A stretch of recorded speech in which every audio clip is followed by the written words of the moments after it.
Okay, we are now live and you may start the meeting. Okay, good evening, everybody. Welcome to our September 8th City of Sierra Madre Council meeting. And just want to welcome everybody. We've been off for over a month and it's been really great just to take a vacation. And I'm sure the staff enjoyed just a little less activity from the City Council. But anyway, welcome everybody. So let's see, where's my agenda? Here it is. So we'll start with a call to order. And Madam City Clerk, if you can call roll. Thank you, Mr. Mayor.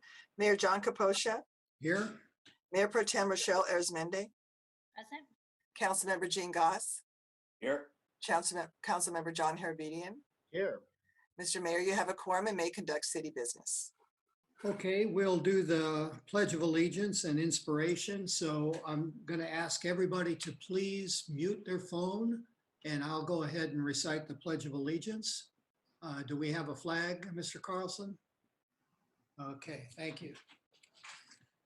I pledge allegiance to the flag of the United States of America and to the republic for which it stands, one nation, under God, indivisible, and with liberty and justice for all. Okay, thank you. And for my inspiration, I have actually a longer story here, but I'm going to just cut it quick. But I'll just say that I do want to take a minute to brag a little bit because my youngest daughter achieved her doctorate this summer. And of course, because of COVID, we couldn't, participate in the ceremony. But we did get to do a Zoom meeting with her and with the people, I don't know what you call it. And the subject was discussion about growth. And my daughter Susie, she was saying while she was on her final internship, she was a little worried about seeing a client and her mentor or boss asked what's wrong. And she says, well, I'm just so afraid of making a mistake and have you guys thinking I don't know what I'm doing. And he just looked at her and says, that's ridiculous. He says, I want you to look behind you and read what's on the wall. And when you're done reading that, I want you to just go face your patient and give them the care that I know that you're capable of giving. And he just walked out and kind of slammed the door a little bit and left her to read what was on the wall. And that's what I'm going to read to you. And the reason I chose this is because I think it's pertinent to our city council members. And you'll see yourself in this a little bit. And it's also for all the people that are running for council. And I just do want to express my gratitude to them for stepping up and really throwing their hat in the ring here. And I'll read it and you'll know why I'm doing this. But it's called The Man in the Arena. And it's by somebody I admire very much, is Theodore Roosevelt. Okay, so here it is. It's not the critic who counts, not the man who points out how the strong man stumbles. And I got to stop because I want to read this. I'm going to say man, but I mean men and women, but this was written at a time when that wasn't customary. Or whether doer of deeds could have done them better. The credit belongs to the man who is actually in the arena, whose face is marred by dust and sweat and blood, who strives valiantly, who errs, who comes up short again and again, because there is no effort without error and shortcoming. But who does actually strive to do the deeds, who knows great enthusiasms, the great devotions, who spends himself in a worthy cause, who at the best knows in the end the triumph of high achievement, and who at the worst, if he fails, at least he fails while daring greatly, so that his place shall never be with those cold and timid souls who neither know victory nor defeat. So thank you for allowing me to read that. I found that very inspiring myself. Okay, so with that, approval of meeting agenda. Do we have a motion to proceed with the agenda? I'll move for approval. Second. Okay, Madam City Clerk, if you can take the roll. Mayor John Caposha, Yes. Mayor Pro Tem Rochelle Arizmendi, Aye. Councilmember Jean Goss, Aye. Councilmember John Herbedian. Yes. The motion to approve the agenda as presented was passed by unanimous vote. Okay, thank you. Next on the agenda is approval of meeting minutes. I've read the minutes. They're fine with me. Any comments? Move to approve. I'll second that. Okay, Madam City Clerk, if you can call the roll, please. Mayor Caposha, Yes. Mayor Pro Tem Arizmendi. Aye. Councilmember Goss, Aye. Councilmember Herbedian. Yes. The motion to approve the minutes of the regular council meeting of July 28th, 2020 as presented was passed by unanimous vote. Thank you. Mayor, prior to moving on, I want our IT manager to make a comment about public comment to correct where people are calling into. Okay, Hello, Mayor and City Council. We are encouraging folks to call in via a regular phone rather than making their public comment through Zoom. And the reason for that is that the audio will actually create some echoes and we won't get the best audio quality. And that's simply a limitation of the way that we're accepting the calls and entering into the queue and getting that call into the public meeting. So if you are trying to join or make a comment via audio, please use your cell phone or your landline at home to make a comment, please. okay, thank you. Okay, Mayor and City Council reports. Does anybody have a report they'd like to make?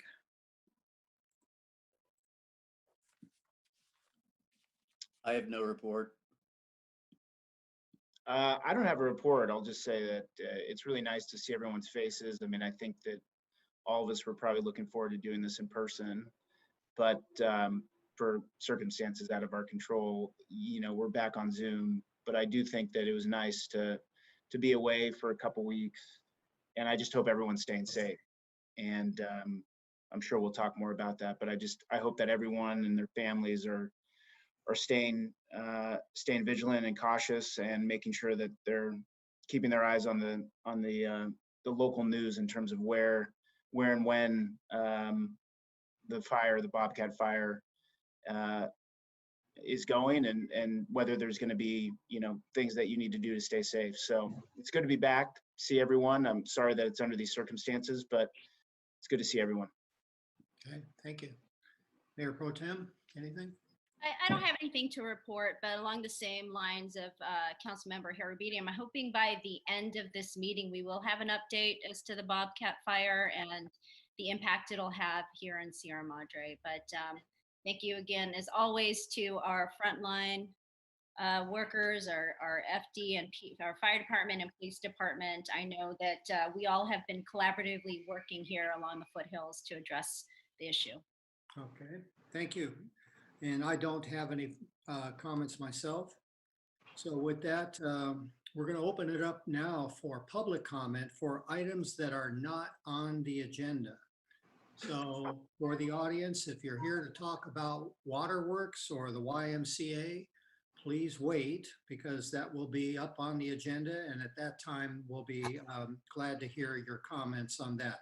So for now, it's just for anything that is not on the agenda. And I would just ask that we're going to limit it to 3 minutes. And so please be cognizant of the time. And I also just want to make another comment is we generally don't discuss public comment. So if you have a question, we're going to just refer you to staff after the meeting, and we're not here to satisfy people's curiosity about a certain item. But we're glad to hear what thoughts you have on anything that is not on the agenda. So with that, Mr. Milan, can you open it up? Do we have anybody that is queued up for public comment? Mr. Mayor, we do have 14 people waiting in line to provide public comment. I will start letting them in, but I presume that they are not talking about items not on the agenda. So we might have to also let the callers know while I let them in. So bear with me. Okay, can you ask them when you just be right up front about it when you patch them in, okay? Understood. That would be Will do. helpful. All right, thank you. Good evening, caller. Thank you for calling. If you would like to make public comment, we are currently only accepting public comment for items not on the agenda. If you are looking to make public comment for something on the agenda, please watch the meeting live and call back in when your item is being discussed. If your item that you would like to speak about is not on the agenda, you may proceed with your comment.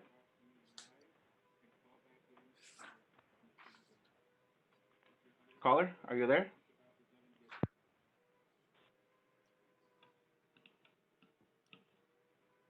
Good evening, caller. We are currently accepting public comment for items not on the agenda.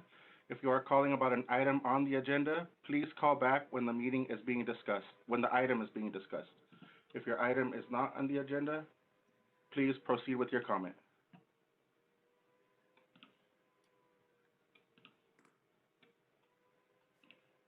Not on the agenda, please proceed with your comment.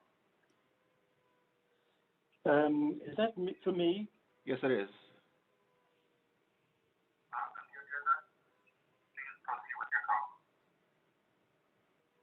Is that for me?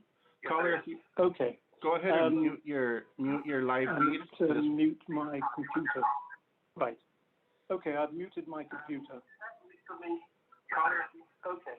Go ahead and mute your live feed. Mute my computer.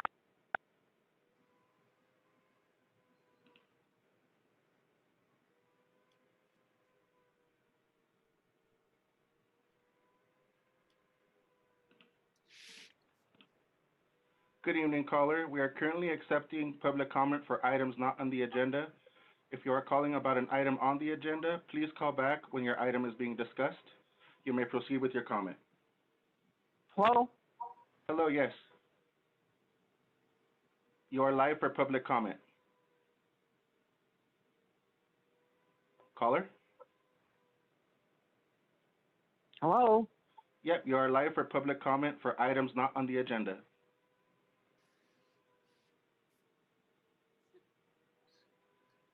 I don't seem to know what to do.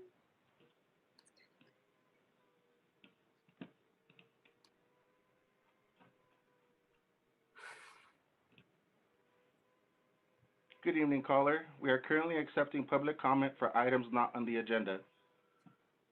If you are calling about an item on the agenda, please call back when your item is being discussed. You may proceed with your comment. Caller?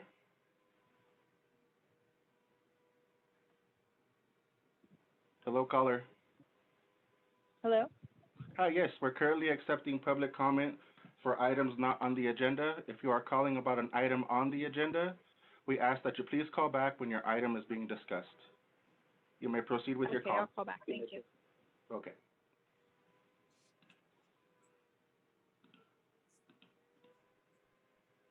Good evening, caller. We are currently accepting public comment for items not on the agenda. If you are calling about an item on the agenda, we ask that you please call back when your item is being discussed. You may proceed with your comment. We are currently accepting. Caller, are you there?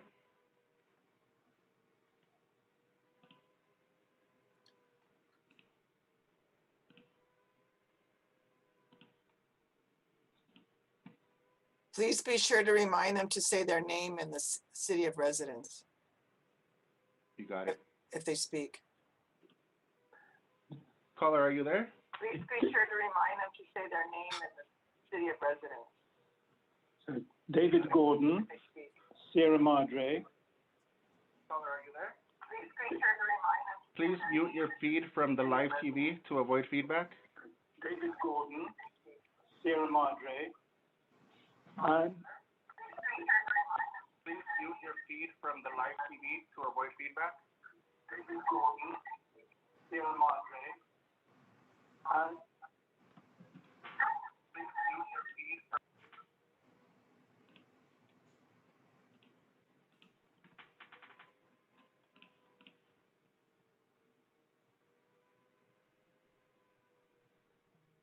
Good evening, caller. We're currently accepting public comment for items not on the agenda.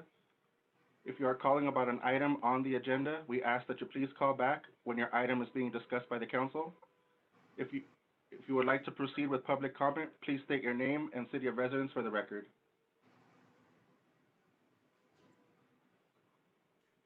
Caller, are you there?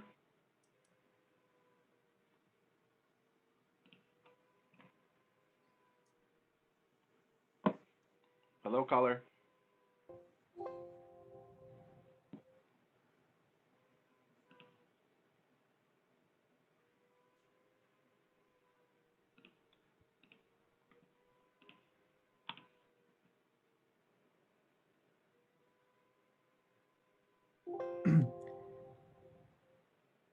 Good evening, caller. We are currently accepting public comment for items not on the agenda. If you are calling about an item that is on the agenda, we ask that you please call back when your item is being discussed by the council. If you would like to proceed with your comment, please provide your name and city of residence.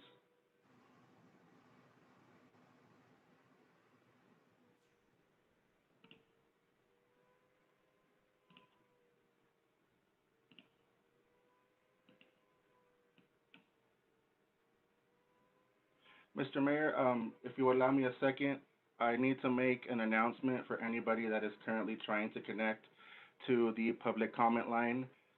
If you are trying to connect to make a public comment, please only use your phone to dial in to the number and the meeting ID that is on the agenda. You must use a landline or a cell phone to actually dial in. Please do not use the Zoom client to connect to this meeting. Your audio will not work. The only way the audio will work is if you actually call the number on the agenda. That number is 669-900-9128. The meeting ID is 626-232-0232. You must use a phone to dial in. Please do not use the Zoom client. We are not able to patch in your audio if you use the Zoom client to log in.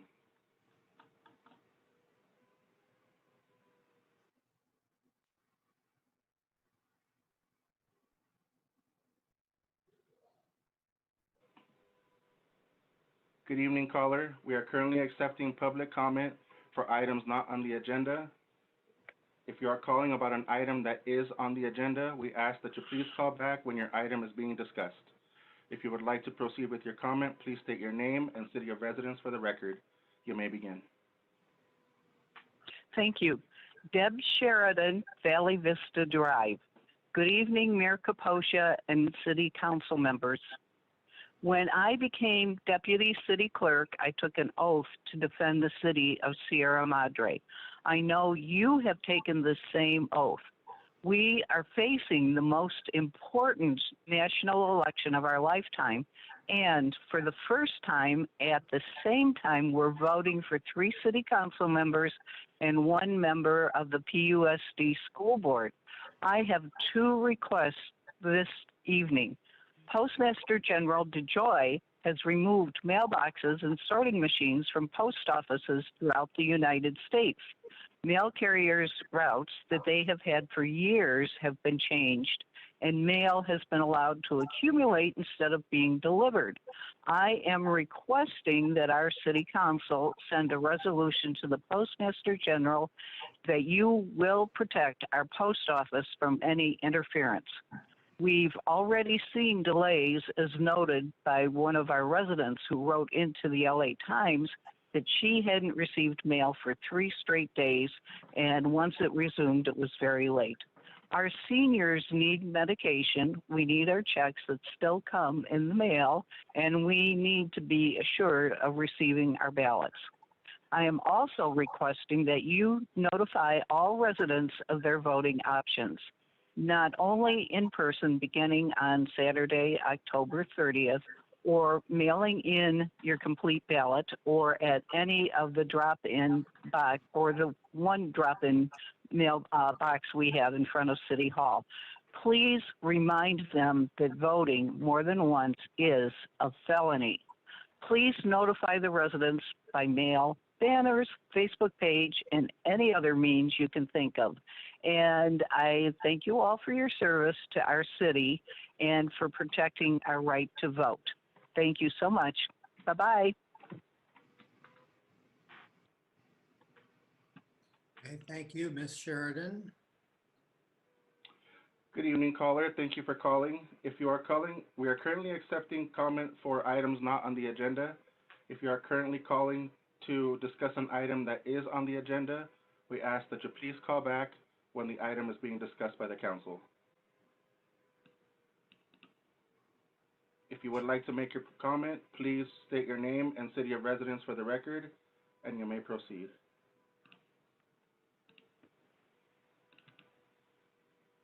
Here, and the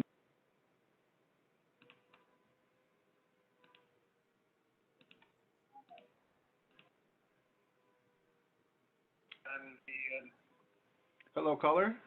I keep being told to mute and unmute. I'm not sure what's going on, and I've muted. I apologize, caller. You are currently live. I'm hoping that you can hear what I'm saying. We can hear you now. Just please mute the TV that you're using to watch the video. It is causing a lot of echo. Okay, let me start again. David Gordon. I'm on the steering committee of Preserve Sierra Madre. And Preserve Sierra Madre is a coalition of voices concerned to keep the unique character of Sierra Madre in place. We are not against in with the city and is not disruptive. But the city is preparing to make ready for the largest residential development that the city has seen for many, many a year. The development on what is known as the monastery site, though there's no monastery there. This is the Passionist Fathers Retreat Center. The meadow is going to be developed as a housing estate. Preserve Sierra Madre has taken a considerable interest in this and is working to make sure that the development fits the criteria of the city, and so is monitoring it very, very carefully. We have asked each of the candidates for council for a statement on their views on development, and we will be holding interviews with them on September 18th and 19th, interviews conducted by the steering committee, though members of our group will be able to watch the proceedings. It's for this reason that I'm urging people who are listening to this call to join our mailing list and go to our website, Preserve Sierra Madre, in order to sign up for the mailing list, and they'll be kept informed about what's going on. So I'm hoping that this has been transmitted and you can hear what I'm saying, and I wish you all very well, safe from the fires and from COVID and from earthquakes and all the many disasters that make it such an exciting place to live. Thank you. Okay, thank you, Mr. Gordon. We did hear you loud and clear.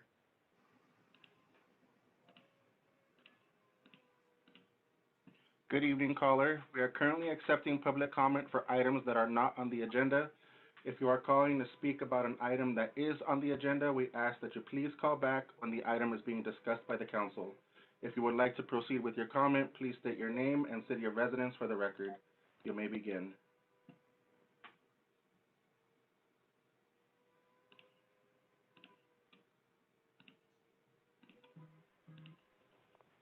Caller, are you there? Yes, hi, it's Catherine Addy. I'm sorry, I'm just wanting to join the meeting. Is there a particular item that you would like to discuss today? Oh, no, I just wanted to listen to what was being discussed about the pool. Understood. So unfortunately, this meeting is only to provide public comment, and if you would like to actually watch the meeting, if you go to the City of Sierra Madre website, on the left-hand side, there will be a link that says "Watch the meeting live." You can watch it there. Oh, great. Okay, I didn't know we could do that. Thank you. You're welcome. Bye-bye. Bye-bye.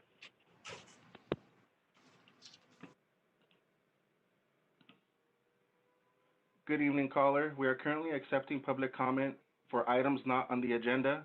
If you have a public comment about an item on the agenda, we ask that you please call back when the item is being discussed by the council. If you would still like to proceed with your comment, please state your name and city of residence for the record. You may begin.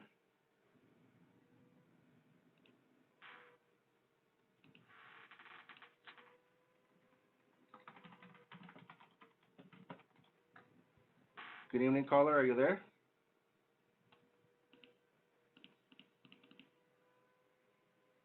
Hi, this is Janet Lester. I was wanting to talk when we do the YMCA. I wanted to make a comment for Waterworks that I've been going there for 18 years. Oh, okay, so. But I can't hear your agenda because you have me blocked. So Sure. So that's why I was holding. The public comment line, the number that you call in, is only set up to allow you to make your public comment. It does not allow you to actually listen to the meeting. So if you would like to listen to the meeting, we do ask that you go to www.cityofsierramadre.com. And then on the left-hand side of the page, you will see a button that says Watch the Meeting Live. If you click on that link, it is a live stream of the council meeting. And when you see the item that you would like to discuss being discussed by the city council, you can then call back to provide your public comment. Thank you. You're welcome.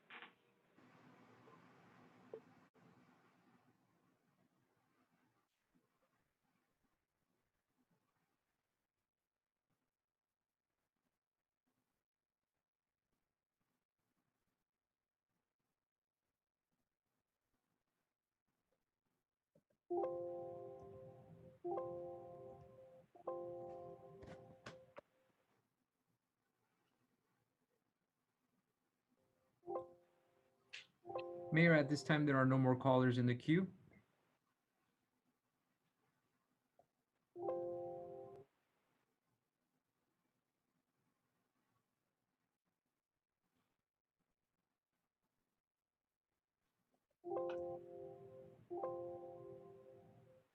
Sorry about that.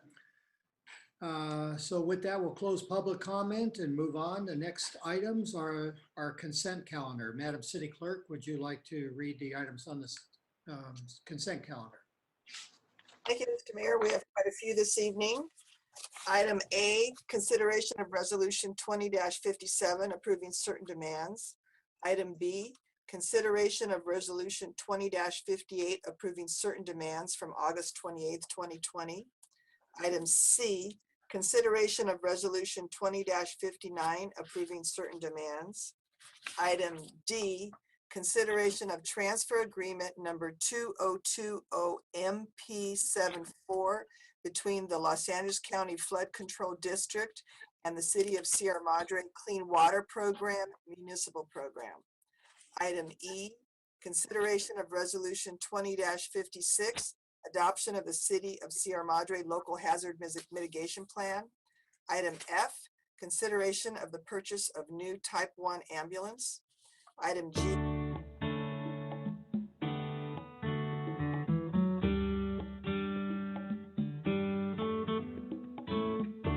Music? Okay, thank you. Item G, consideration of resolution 20-55 requesting the Board of Supervisors of the Los Angeles County Flood Control District of the State of California to accept, on behalf of said district, the transfer and conveyance of the storm drain improvements known as miscellaneous transfer drain number 1784 in the City of Sierra Madre for future operation, maintenance, repair, and improvement, and authorize the transfer and conveyance thereof. Item H, notice of completion of the Sierra Vista Park parking lot improvements. Item I, purchase of new sewer vacuum combination truck, which is a VACCon. And J is the granular activated carbon GAC replacement. And the last one is K, consideration of resolution 20-61, planning for California minimum wage and amending part-time classification plan and salary matrix. And that concludes the consent items.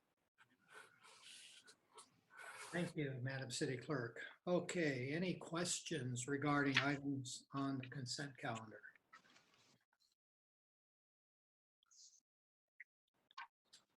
I'll just move down the list and somebody yell out if you want to comment. Item A, B, C, D, E, F, G, Oh, you're accepting questions at this point. That's fine. Sorry. yeah, G, H, I, J, and K. So we have no questions from staff, from the council for staff on the consent calendar items. So with that, I will open it up for public comment for any of the consent calendar items. So Mr. Milan.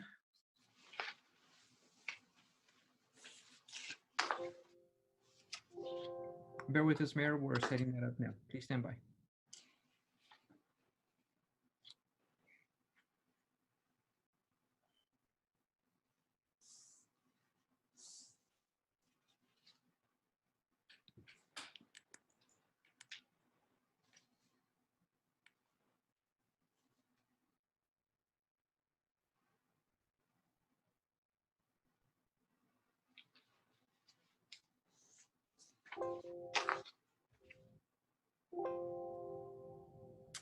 Mayor, we're giving the callers one more minute to dial in since we had a last minute change of the process. So we just want to give them one more minute.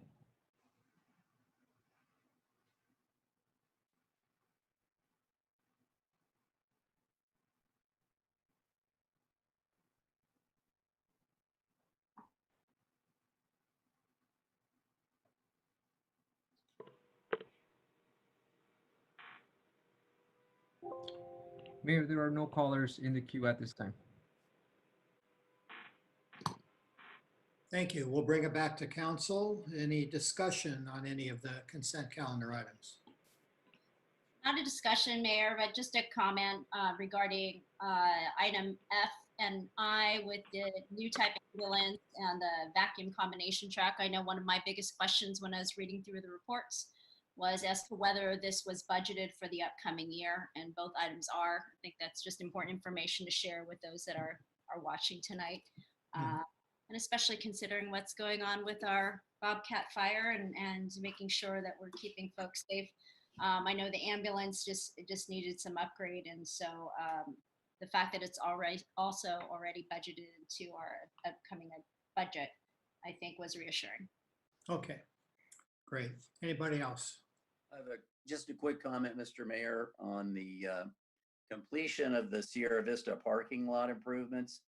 My wife and I walk through that area just about every day, and we watched those improvements being put in. And I have to say, I want to compliment Chris Semino and the public works staff and whomever the contractor was. They really did a fine job. And I think by adding those, I had my doubts, but I think those parking spaces are really going to make life a little easier for some of our residents who use those various services and facilities at Sierra Vista Park. So kudos to everyone involved. Really, really good work.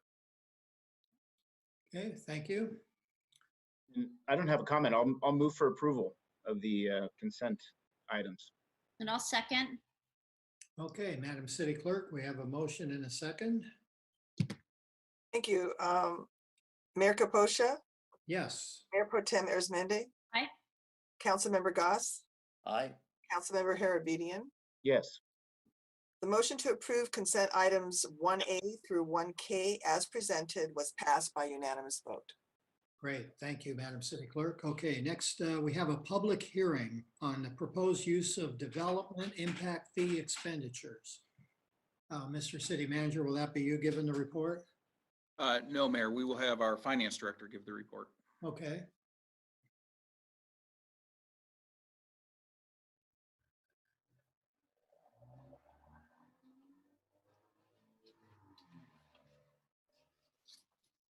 I think she needs to unmute. I'm so sorry. I was ready. Okay. So good evening, Mayor and City Council members. Today, we are recommending City Council to authorize the use of development impact fees for the proposed projects and increase the 2021 budget. The City of Sierra Madre imposes development impact fees. These fees are charged to mitigate the effects of development on the city's public facility. Facility fees are accumulated under until sufficient funds are available for projects. Can I interrupt real quick? I've just been informed that it's people watching on TV cannot hear. So if you could speak a little more directly into the microphone Okay, or turn the volume up on your microphone. You can do that with the settings for your audio. okay, I'll try again. Good evening, Mayor and City Council members. Today, we are recommending City Council to authorize the use of development impact fees for the proposed projects and increase 2021 budget. The City of Sierra Madre imposes development impact fees. These fees are charged to mitigate the effects of development on the city public facility. Just turn it up yourself. Facility fees are accumulated until sufficient funds are available for the project. Today, we have two proposed projects for the use of these development impact fees. And the first one is for Quimby fees to be used for the Kirsten Court refresh project. And the second one is for the purchase of sewer vacuum truck.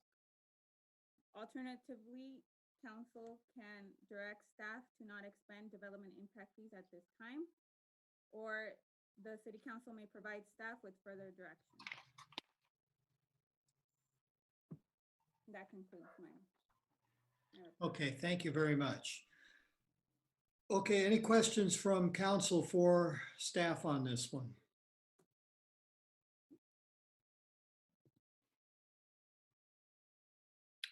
Okay, no questions. So this is a public hearing.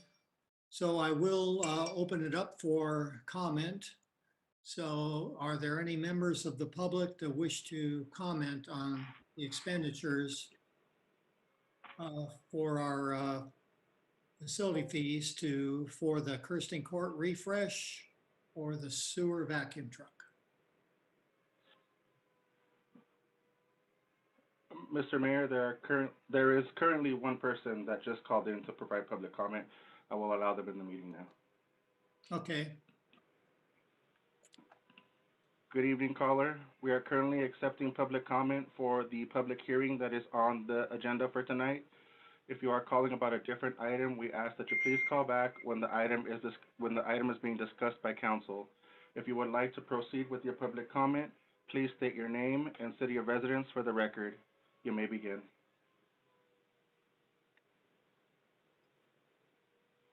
Ann Bowie, 305 West Laurel Avenue, Sierra Madre. And you may proceed with your comment. I'm calling regarding the waterworks meeting for tonight, and we would like to see them stay there instead of switch to the YMCA. So the council is currently not discussing that item at the moment. They will Oh, be I'm discussing sorry. it a little bit later. If you watch our meeting on Channel 3 or on the city website, you will be able to watch the meeting live so you can see when the council discusses that item. And at that point, you can definitely call back and provide your comment. Great, thank you very much. You're welcome.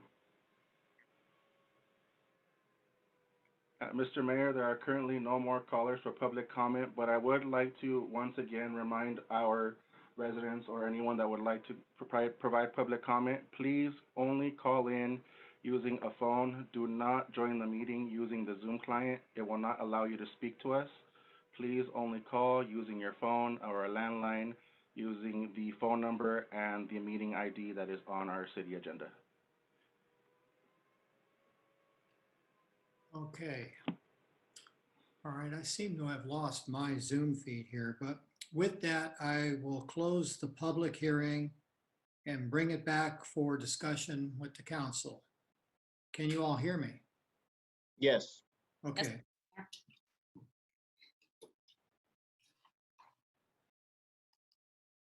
Does anybody have any comments?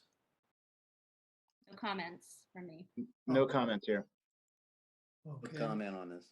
Okay, well, with that, do we have a motion to approve those expenditures? I'll move to approve.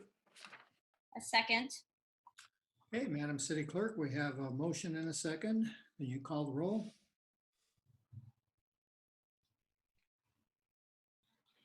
I vote yes, even though I can't hear you.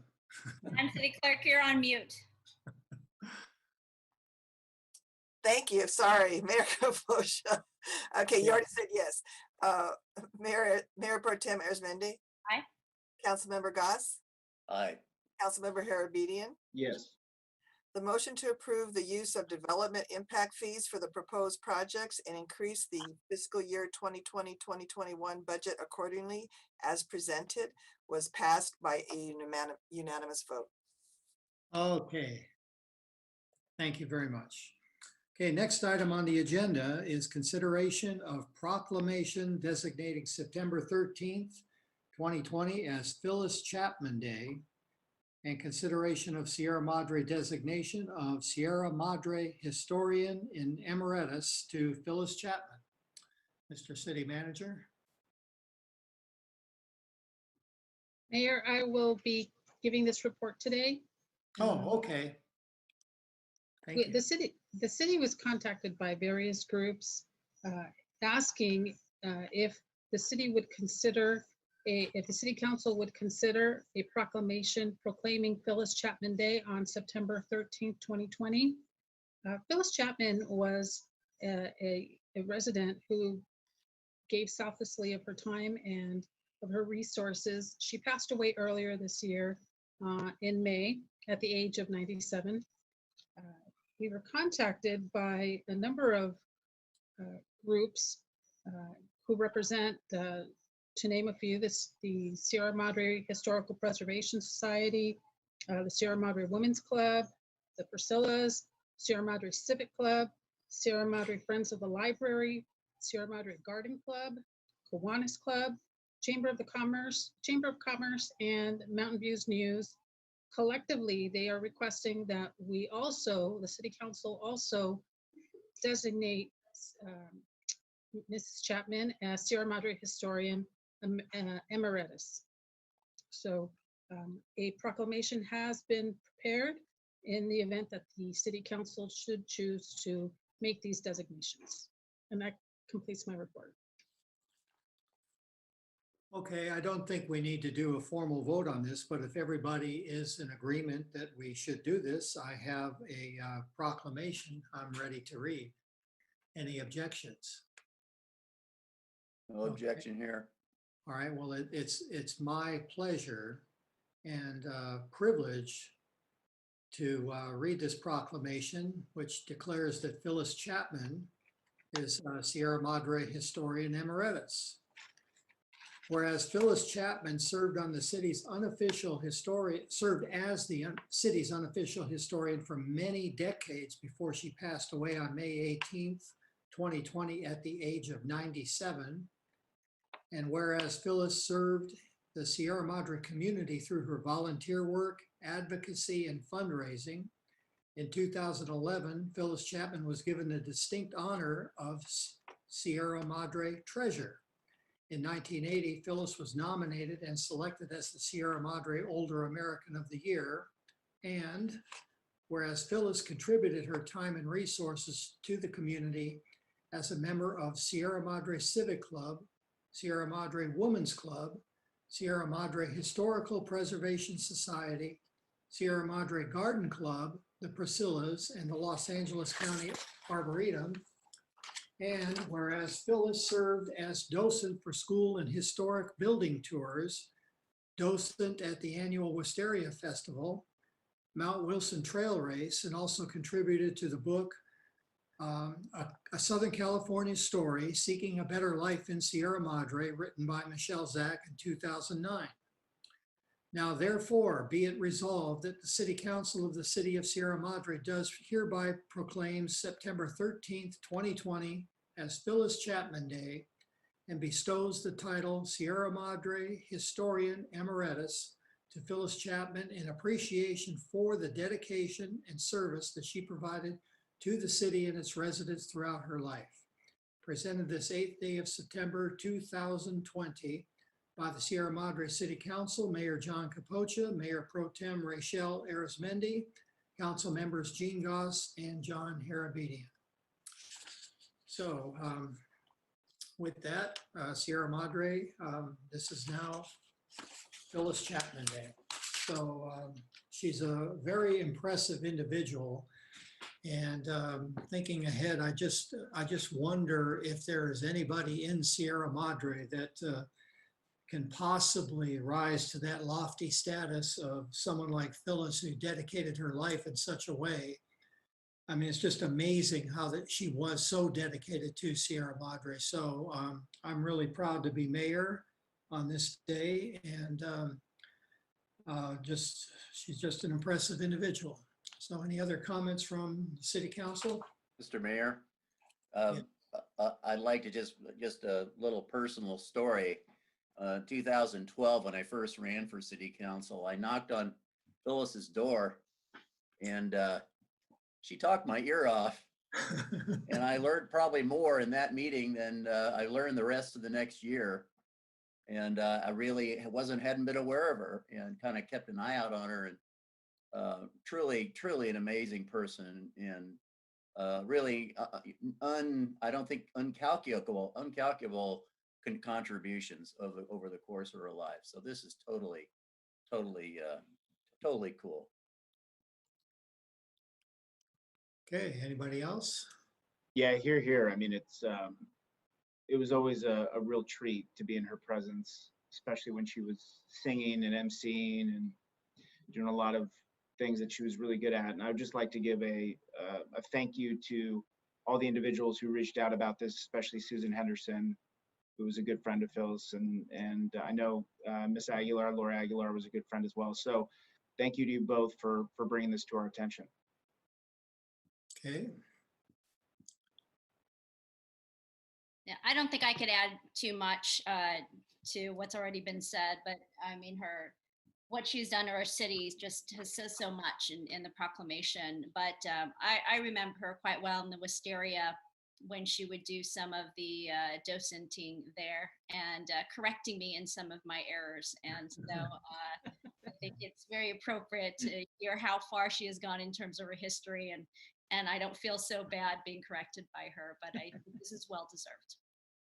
Okay, and I just, somebody just pointed out to me that I just did a really bad faux pas, and I did not open this up for public comment, because there are some people that, again, that initiated this, and I hope we didn't steal their thunder too much by approving this before they had a chance to speak. So with that, I'll open it up for public comment, and I do apologize.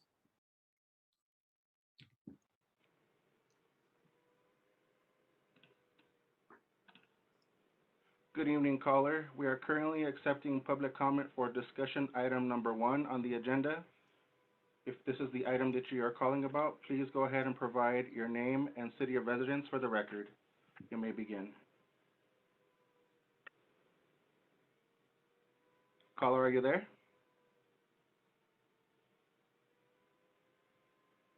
Caller?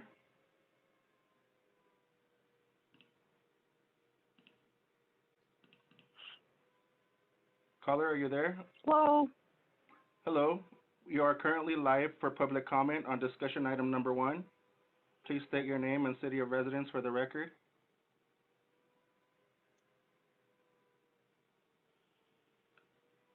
You still there, caller?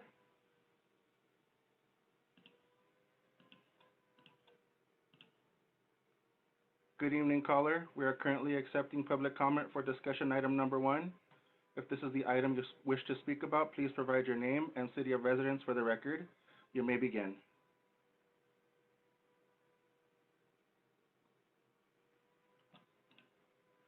Good evening, caller. We are currently accepting public comment for discussion item number 1 on the agenda. If this is the item that you wish to provide comment, please state your name and city of residence for the record. You may begin. Caller, are you there?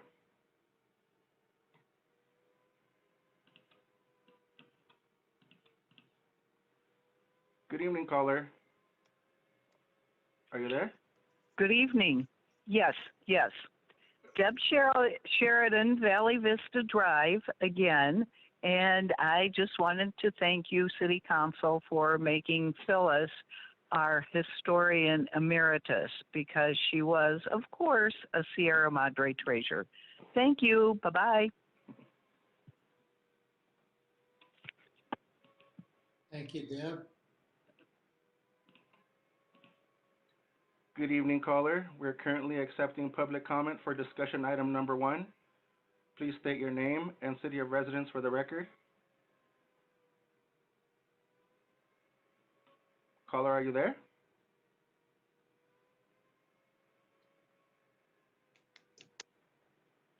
Hello, are you there? Can you hear us?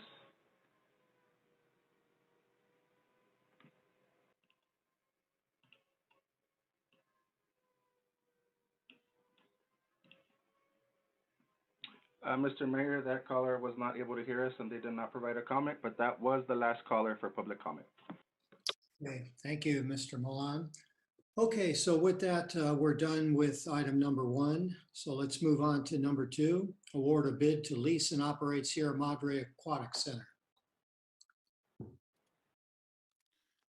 Mayor, this will be our management analyst, Sophia Kovnatski, giving the presentation.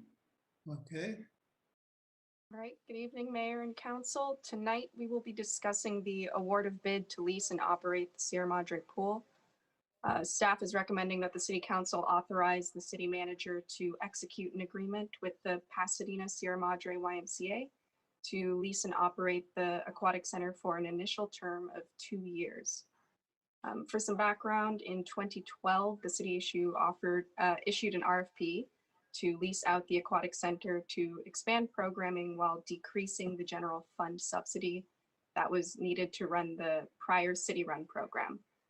Waterworks Aquatics was selected as the new lessee and operator for an initial 2-year term. This contract was renewed for 2 additional 3-year terms, with the current lease ending September 30th, 2020. And in April, the city elected not to renew this lease agreement with Waterworks, and staff initiated the RFP process to lease and operate the pool. The primary considerations of this RFP this time around were increasing community partnerships and access, pool management and maintenance experience, and lease revenue. This RFP was issued and published online on June 8th, 2020, and the city received 2 bids by the July 9th deadline. These bids were from Waterworks Aquatics and the Pasadena Sierra Madre YMCA.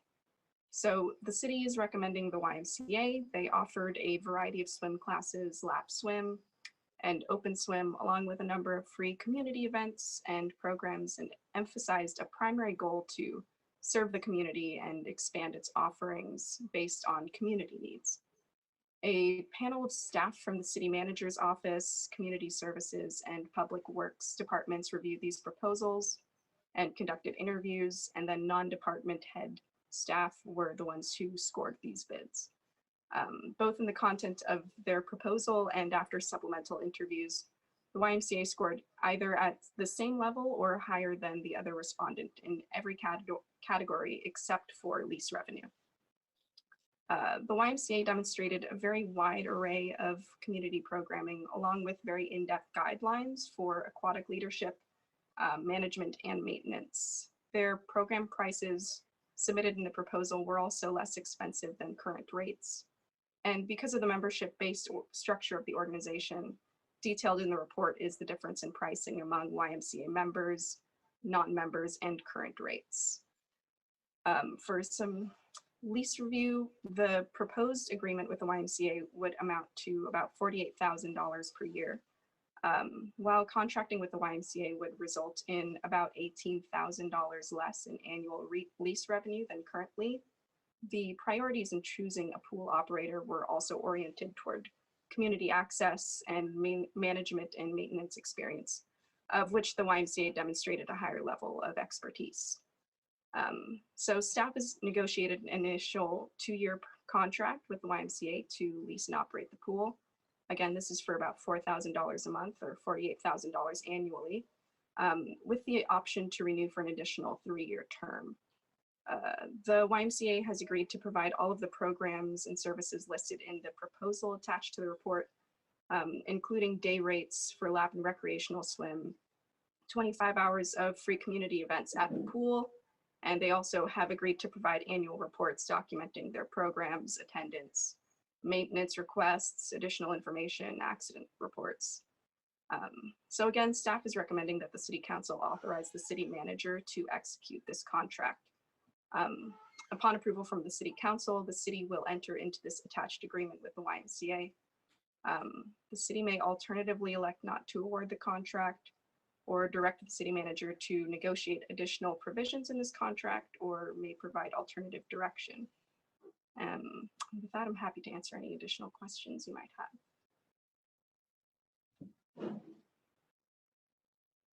Okay, thank you very much. All right, what questions does the council have of staff? Mr. Mayor, could I ask a question? Sure.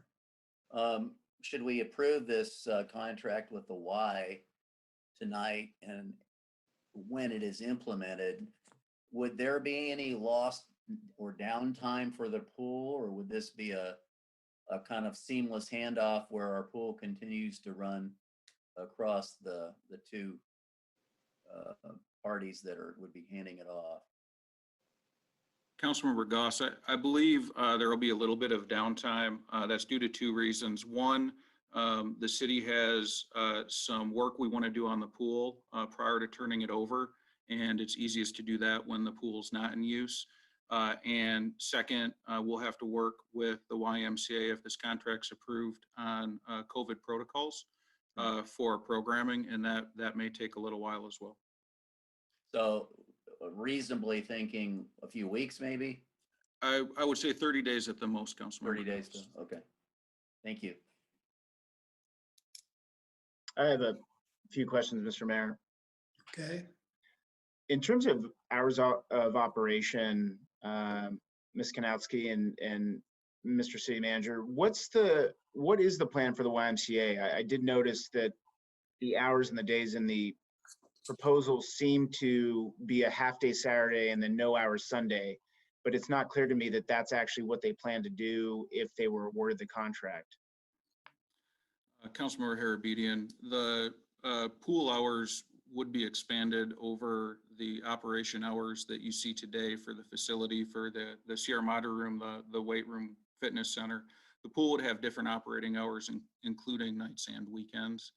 We didn't negotiate the hours into the contract because that's not something we wanted to mandate, but we are happy to put into it now that it should remain open on weekends or during times when the community would have more access to it. Okay, yeah, I think that'd be good. And is there a sense of what the 25 hours of community activities that the Y is proposing, what does that look like? So Sophia, do you want to answer that? Yeah, sure. So those are generally dedicated towards our community events, like our annual Huck Finn events, typically city lifeguards, or in the past, our waterworks lifeguards would come staff those events. We have also talked to the YMCA about working with our 4th of July to provide free swim on 4th of July. Our community services staff has really worked towards opening up the programming to be more creative. So other holidays, opening free swim days on weekends, or other community events throughout the summer and throughout the year. Great. I know that a lot of folks have, throughout the years questioned, why don't we have a swim team anymore? Why don't we have junior lifeguards anymore? Things that we had back in the day for quite a bit of time. And I see Ms. Lowe shaking her head in agreement. And I think a lot of people are kind of yearning to get those types of programs back. Is the Y open to bringing those things back if they were to be awarded this contract? Yes, they've already proposed in their proposal to do junior lifeguarding, and I think their swim team is under a different name. I believe it's Swim Crew, but it's essentially a similar program. Okay. And similar to Councilmember Goss's question, the Y operates other pools in the area, correct? Yes. Yes. And so and I guess to Councilmember Goss's point about whether it be open immediately or within 10 or 30 days, whatever, have they closed any of those other pools that they've been working or operating? Yes. So they also are the executive director for the Pasadena Sierra Madre Y also works with the South Pasadena and San Marino YMCA, and that is an indoor pool. So they have closed that facility, and she has also said that should they need to open up faster, they have staff at the South Pasadena Y that could come in as well. Councilmember Harabedian, I believe the pool closures are due to the county safer at home order with the indoor pool. Sierra Madre is a little unique for municipal pools that it's outdoors. Okay. Okay, that's helpful. Thank you.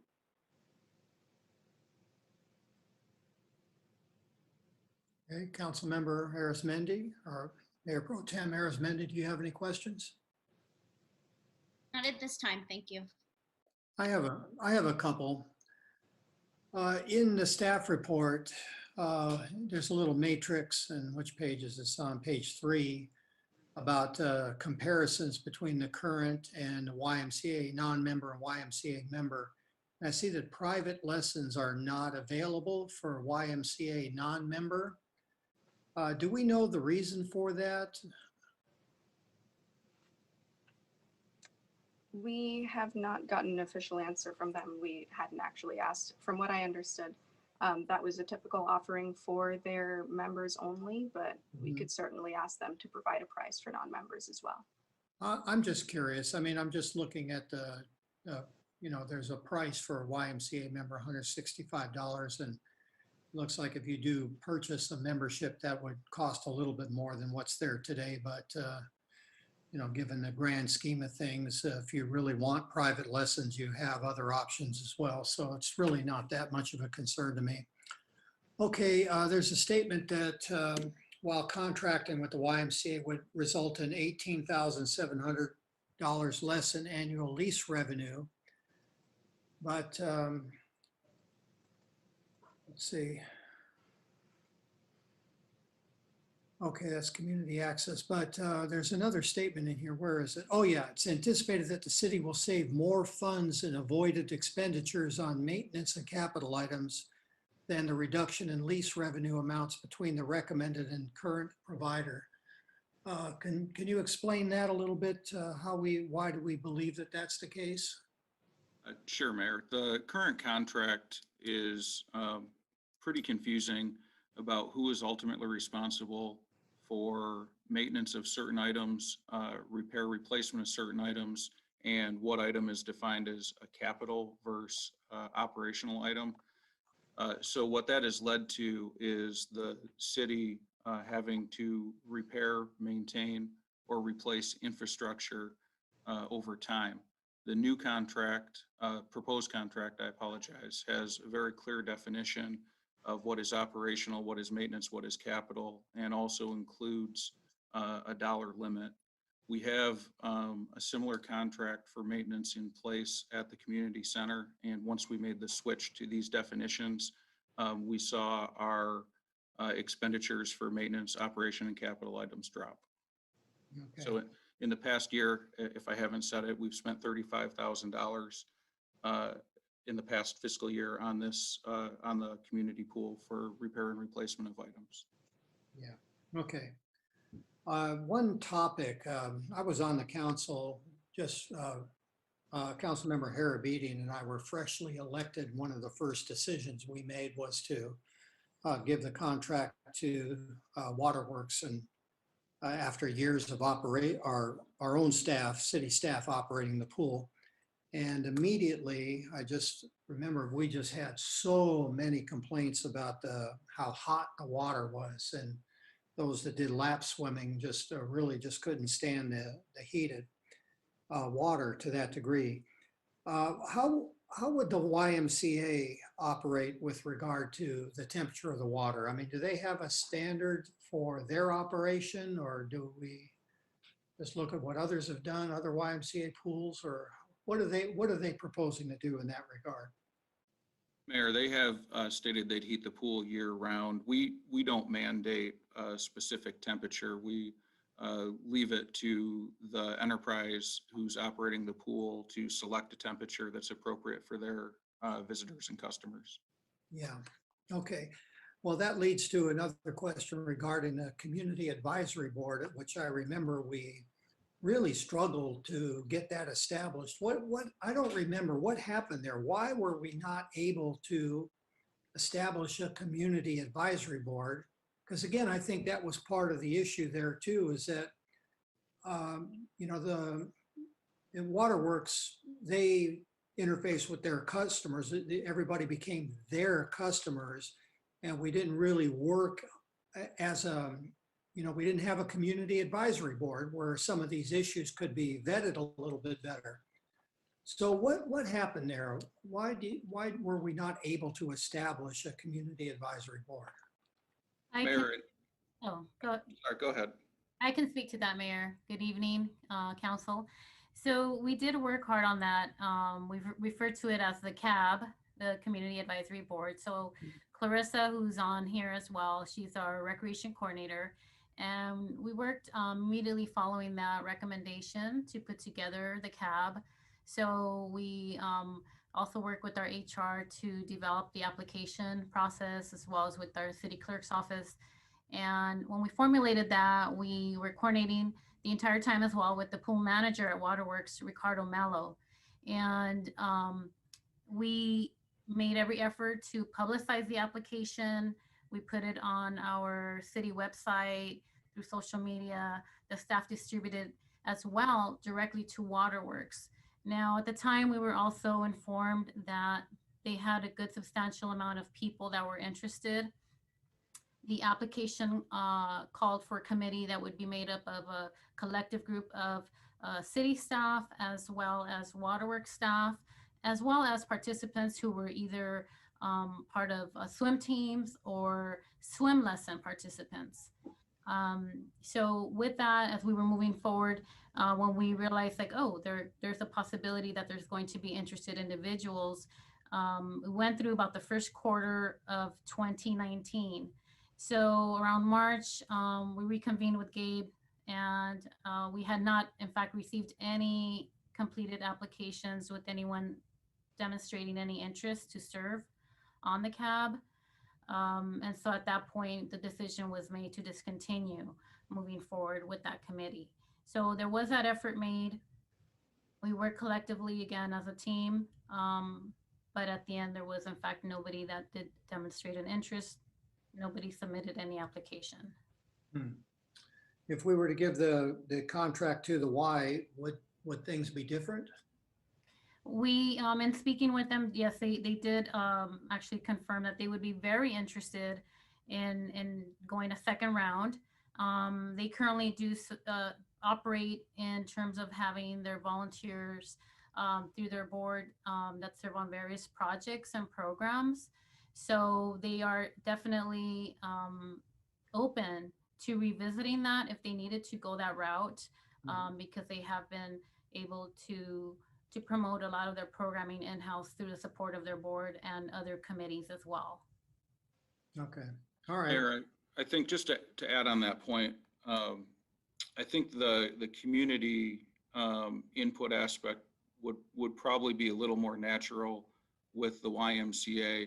Not only do they already have these board members, volunteers in place to seek feedback on their programming, but as the YMCA offers community services, whereas Waterworks is a business service, it's a swim school, and they do a very good job at that, but seeking community feedback on their secondary objective of community access when their primary benefit is a transaction to a customer. It's just asking a different type of community involvement. Yeah, that makes sense. I do see it's a different situation. Yeah. Okay. All right. Any other questions? Okay, I'm going to open this up for public comment, but before I do, I've got quite a few emails that have come in during the comment period, which is after the agenda has been published.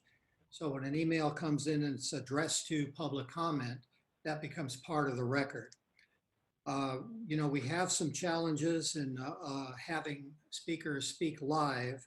So I want to do both. So if you've sent something in public comment, I do want to acknowledge that we got it and kind of at least at a minimum, paraphrase what's in the email. I'm not going to read every one of the emails because it will just take all night and most of them will go over 3 minutes. So those of you who are listening, and if you've sent an email that is part of the public comment, you have the opportunity to dial in on a cell phone or landline. We'll just keep emphasizing that and make your public comment. And if you do that, I am not going to read or paraphrase your email. If you don't call in, then I'm going to try to give the gist of what you're saying, and so that just as a matter of fairness, that everybody's point of view is heard, whether you live in Sierra Madre or not. Now, that being said, we're going to hold this to 3 minutes. And Mr. Milan, you said you were going to show something on the screen. I can't see it. So if there's a timer out there, I don't see it. So do we have the ability to monitor how long it takes? Because some of you wrote very long letters, and I imagine if you start talking, you might want to make all your points, and there just isn't time for that. So I've got to limit it to 3 minutes. So how are we going to manage this during public comment?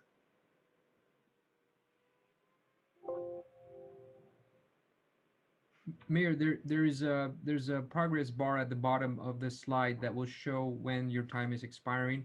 As time progresses, the bar starts to move left to right, and when you get to the end, that says that the 3 minutes are up. Okay, can you put that timer on so I can see it right now? Because I missed that before. Let me see if I see it.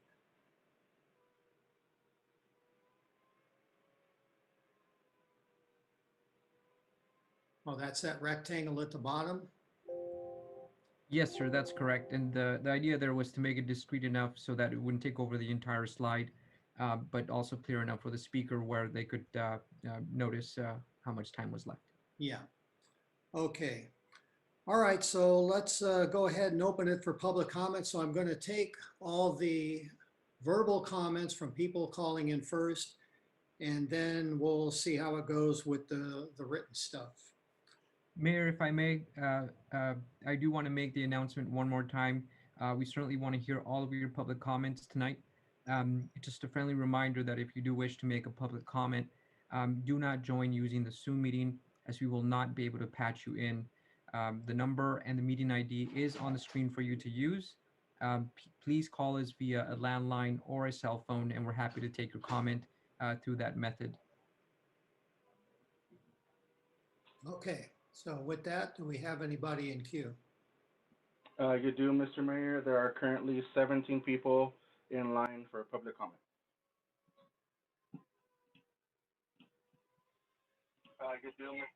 Good evening, caller. We are currently taking public comment on discussion item number 2. Please mute your feed to avoid feedback. Good evening, caller. Caller, please mute your feed to avoid feedback. Please mute your feed to avoid feedback. State your name and city of residence for the record, and you may begin.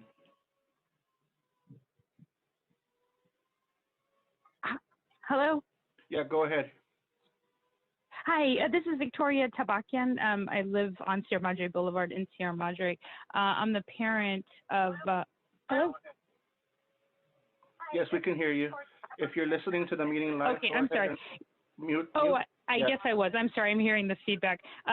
So my children have been going to the pool at Waterworks for the last 4 or 5 years, and it's been an incredible plus in being in Sierra Madre and having a pool that's kept up as well as it is. I've lived in different communities, and I just don't feel like a lot of these pool companies or, swimming companies, teachers, they don't maintain their pools the same way. The teachers aren't of quality. And we're so thrilled with having Waterworks here, the staff, the pool, the environment. And I just feel like it's really improved our quality, especially of our summers here in Sierra Madre. I think it would be just a crying shame to lose them. And then I think that it would impact their business so negatively if they were to lose one location.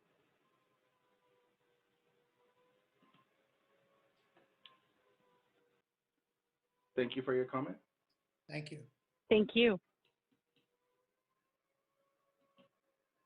Good evening, caller. We are currently accepting public comment for discussion item number 2 on the agenda.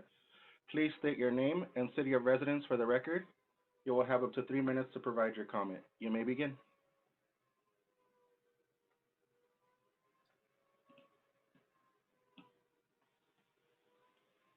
Good evening, caller. We're currently accepting public comment on discussion item number 2. Please state your name and city of residence for the record. You may begin.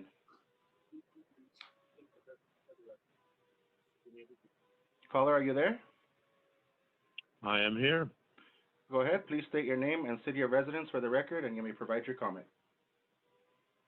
Tom Tomlinson, 299 Toyon Road, Sierra Madre, calling in support of Waterworks. Mine has been a very positive experience with 2 grandchildren in swimming lessons over the last 3 or so years.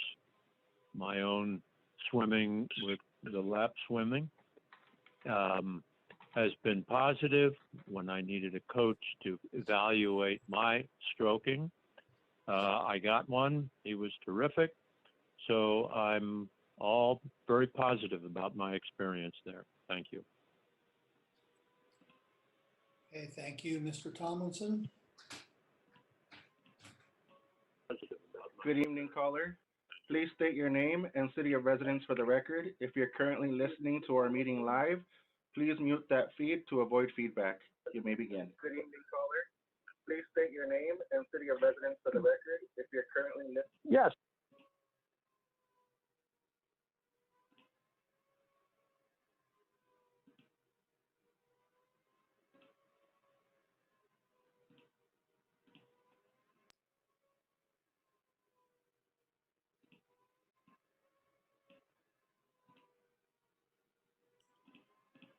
Mr. Milan. Good evening, caller. Okay. Please state your name and city of residence for the record. You will have up to 3 minutes to provide your comment. You may begin. My name is David Reyes. I live in Altadena. Thank you for your time. Having grown up with the YMCA, I'm very familiar with it, and while I enjoyed it, it seems very impersonal. And having had both my children go through Sierra Madre's Waterworks, it's been a great experience. And allowing my 9-year-old to see small city government at work, his first reaction was, I love the water temperature. But I truly feel that allowing the YMCA to come in and take over the pool would take away from really the only reason that my family goes into Sierra Madre and allows us the opportunity to spend some money into the Sierra Madre economy. So I just would hope that somebody would take into consideration the amount of impersonal experience that you would have with the YMCA. And having listened to it, I think it is fiscally irresponsible to allow someone to come in that's going to provide even less money into the budget of a small city such as Sierra Madre. And I hope that you take that into consideration. But having listened to you all speak, it feels like the decision has already been made. But obviously you can tell that everyone here is very passionate about what Waterworks has done and what they've done for our families and what they continue to do for the community. So hopefully you make the right decision and allow Waterworks the opportunity to continue on in the pool area there. Thank you for your time and have a great evening. Good evening, caller. Please state your name and city of residence for the record. If you are listening to our meeting live, please mute that feed to avoid feedback and echoes. You may begin with your comment. Hi, my name is Laura Moninger, and I live in Sierra Madre, very close to the pool, actually. I've grown up with the Sierra Madre pool as well. My kids are all adults. They were junior lifeguards. They were actually teachers of these classes of kids. That was 6 kids per 20-minute sessions that these families had paid for. I'm a lifetime lap swimmer. That's the main reason I'm calling. I work full-time. The pool is open now 6 a.m. till 9 p.m. weekdays, and I can work and I can swim on the weekends. I don't understand why the staff didn't put into account or have YMCA put in the actual hours that they plan to be available for all these community events and lessons and free swim and lap swimmers. That to me was a mistake. And same thing for the temperature. But I want to say that Waterworks has been terrific. They are organized. They come back to me when I have questions and very supportive. And I would totally miss it for the families that they impact here in the city that take these lessons. And I just want to put my word in. I vote for Waterworks and what they've done to make my life worth something in this lap swimming I do at least 5 times a week. And thank you very much for listening.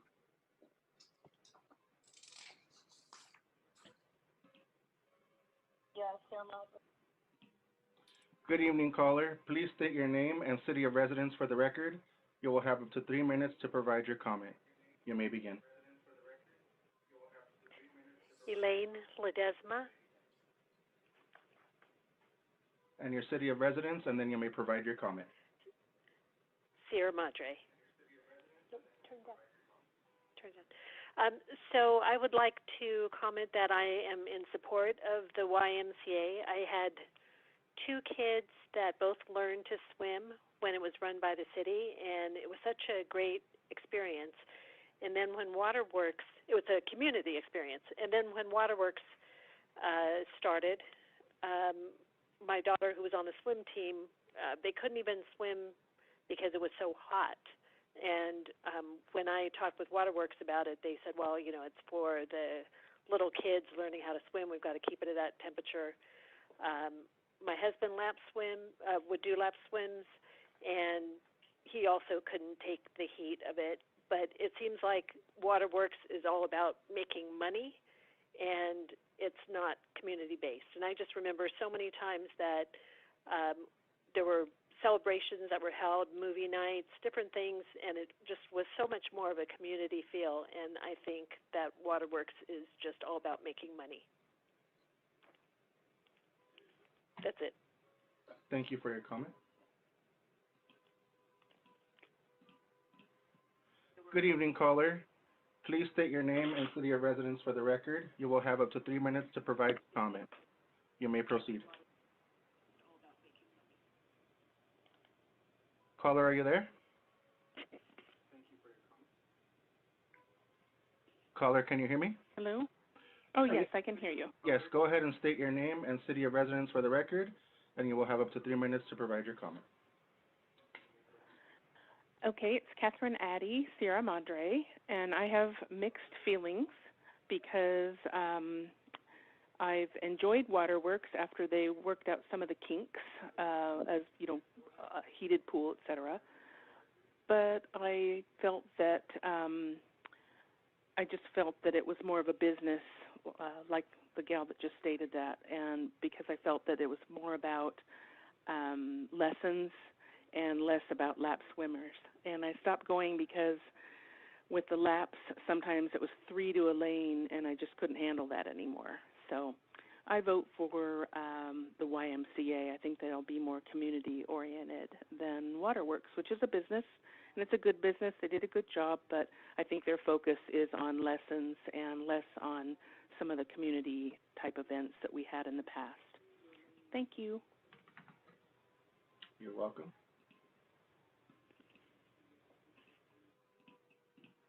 Good evening, caller. Please state your name and city of residence for the record. You will have up to 3 minutes to provide your comment. You may proceed. Brooke Lundy, Sierra Madre. Go ahead. You may proceed with your comment. Okay, yeah, I just wanted to mention how our family has been going to Waterworks since my daughter was 3 months old. Actually, before that, my partner is disabled, and for him, it's really been helpful, the temperature of the water, because he can go all through the winter and do the lap swim and just choose days when his body's feeling okay. But also for me, it's really helpful too.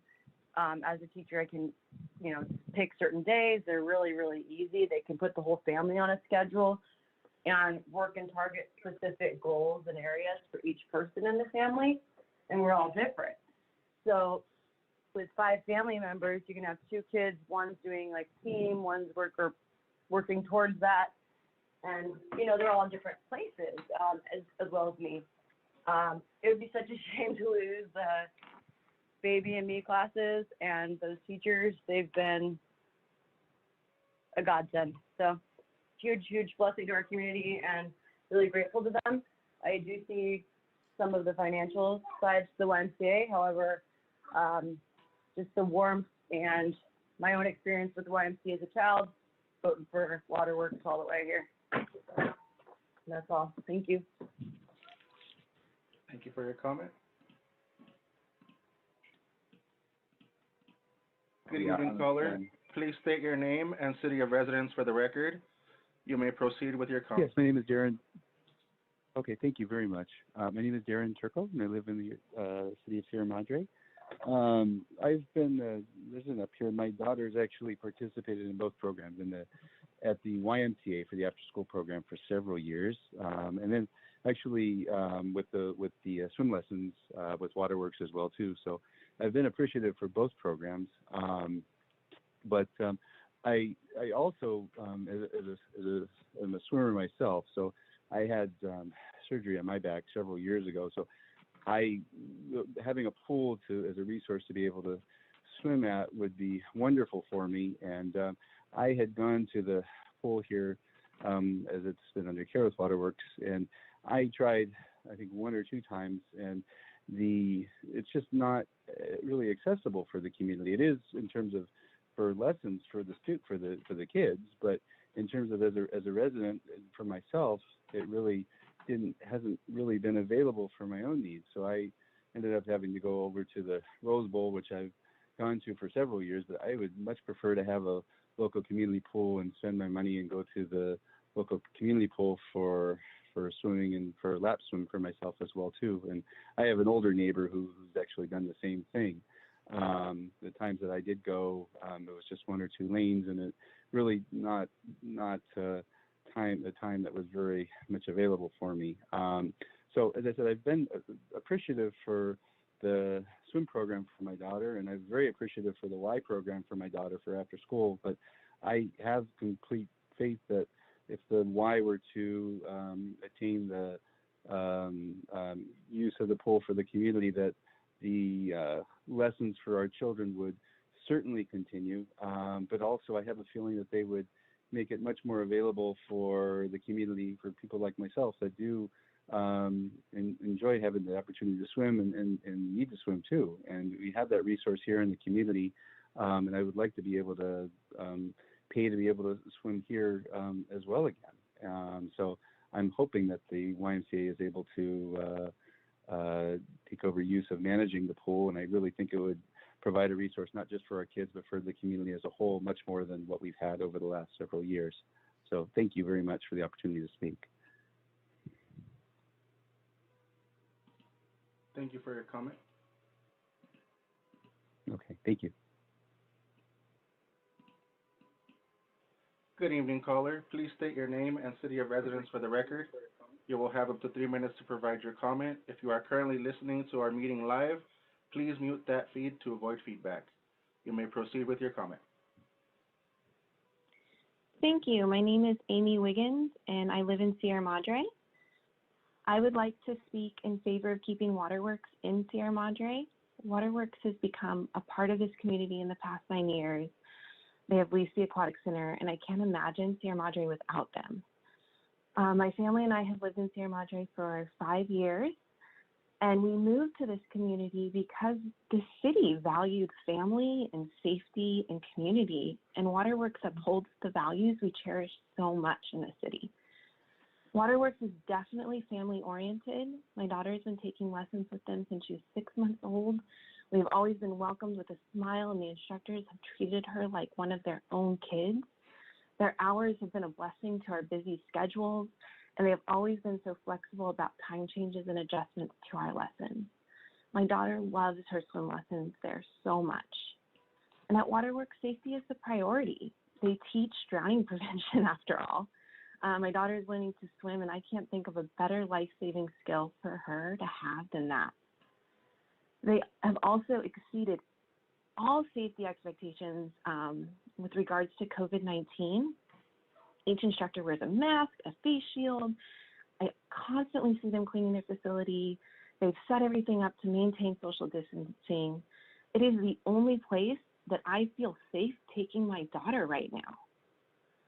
And Waterworks is a part of this community. They've been here for 9 years and done an amazing job working with the community. My family and I always look forward to seeing Turbo in the 4th of July parade.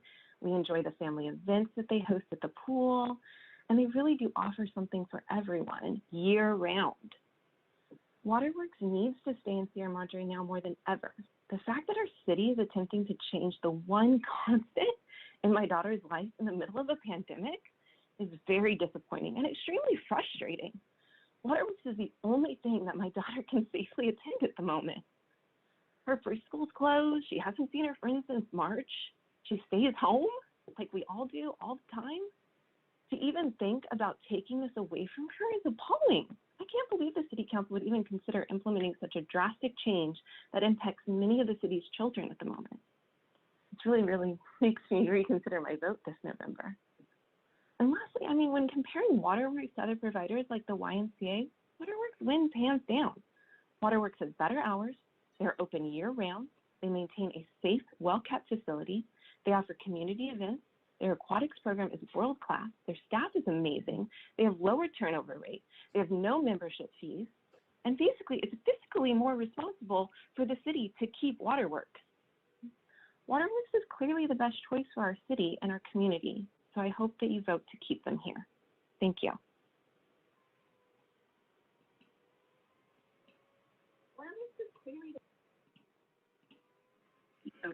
Good evening, caller. Please state your name and city of residence for the record. If you are currently watching our meeting live, please mute that feed to avoid feedback. You may begin with your comment. Good evening. My name is Katie Lamming, and I am a current Waterworks employee. As a former aquatics employee with the YMCA for over 10 years, I worked at 12 Y pools in my years with the company. I simply wanted to provide you with some of my experiences while working for the YMCA so that you can make an informed decision. During my time in management, it was a constant struggle to keep lifeguards and swim instructors staffed, as staff turnover for both positions was extremely high. Oftentimes, swim instructors were minors, and they had very little experience working with children. Typically, the few instructors on staff were scheduled to run the entire swim lessons program, spring through winter closure. Because of this, the instructors were burnt out by the time that they were done teaching and did not often return from year to year. I have had experiences where instructors were teaching lessons before completing the certification class due to lack of staffing. Lesson times offered were based on instructor availability and are not flexible to work or school schedules. Makeup lessons were not offered, and lessons were oftentimes canceled for pool issues or lack of staffing at the last moment. In my experience, I received frequent complaints about class sizes being too large, instructors not working on the skills outlined in their program, and the water being too cold for children. The class sizes were large, and the instructor to student ratio is 6 to 8 kids depending on age. The pool temperature was far too cold at 80 degrees or less for kids in swim lessons, and this resulted in frequent customer complaints and, in addition, lack of registration for the program. During classes, kids were often left to sit on the stairs or on the wall and having to wait for the instructor to come and get them for their turn. That definitely creates a safety risk for the children, and they are left unsupervised while the instructor is working with the other student in the class, causing the issue of the child letting go of the wall or jumping into the pool, and this could result in drowning. Over my time, I saw this happen frequently, and as a lifeguard, we got to the understanding that this was going to be something that happened on a day-to-day basis. Since leaving the Y to work for Waterworks, I have seen an extreme difference in the quality of the swim lessons program. I feel very confident that the lessons that I teach today with Waterworks positively impact the lives of many children that I work with. The Waterworks program provides children with an individualized attention, and it gives the child a solid foundation for swimming and a focus to continue progress for that child throughout the program. Thank you.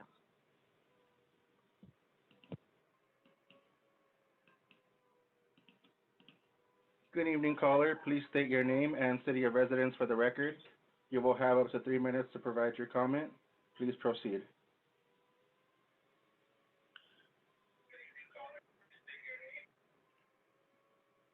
Caller, are you there?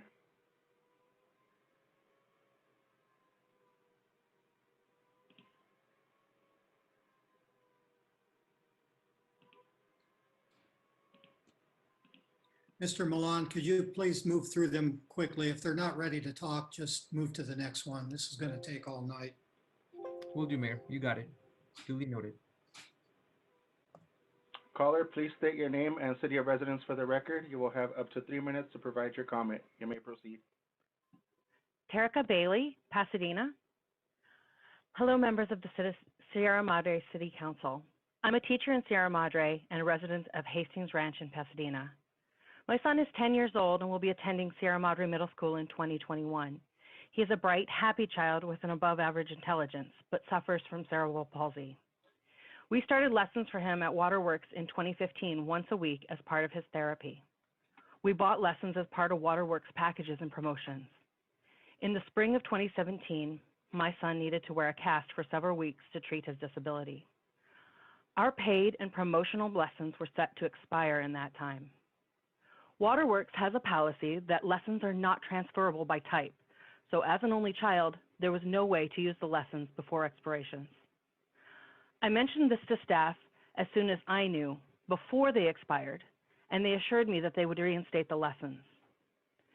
When the cast came off, I went to re-enroll my son, and all lessons had expired, and management would not reinstate them, even though I had it in an email that they had said they would.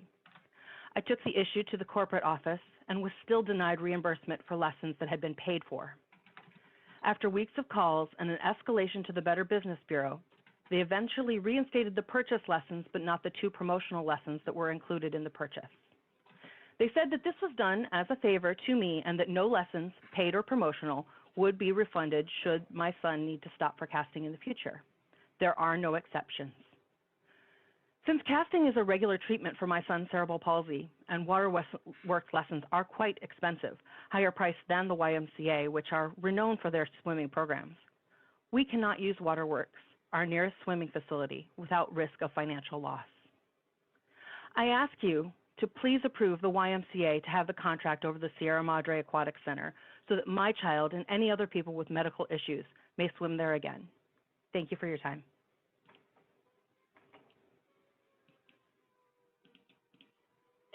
Good evening, caller. Please state your name and city of residence for the record. You will have 3 minutes to provide your comment. Good evening, caller. Please state your name and city of residence for the record. Please mute the live feed that you are watching to avoid feedback. You may proceed with your comment.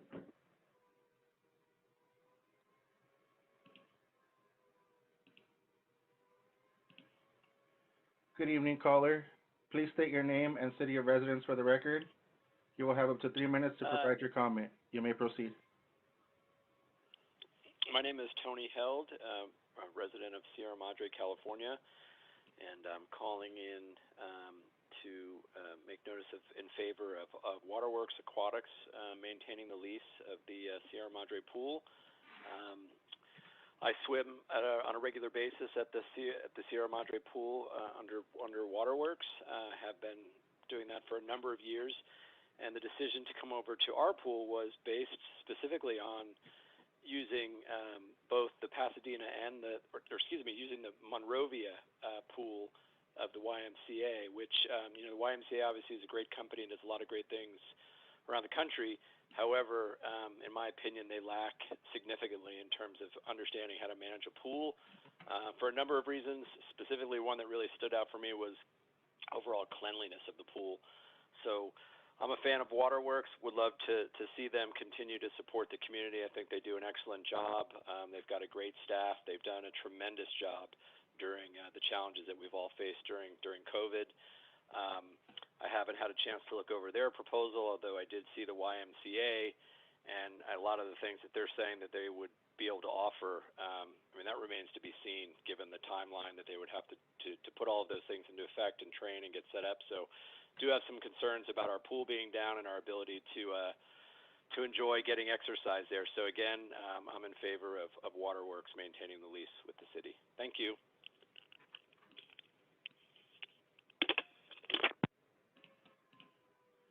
Good evening, caller. Please state your name and city of residence for the record. If you're watching this meeting live, please mute that feed to avoid feedback. You may proceed with your comment. Hi, my name is David Posey, and I'm a resident of Sierra Madre. I'm calling in support of Waterworks. For one reason, I was really impressed with how they handled the COVID-19 predicament.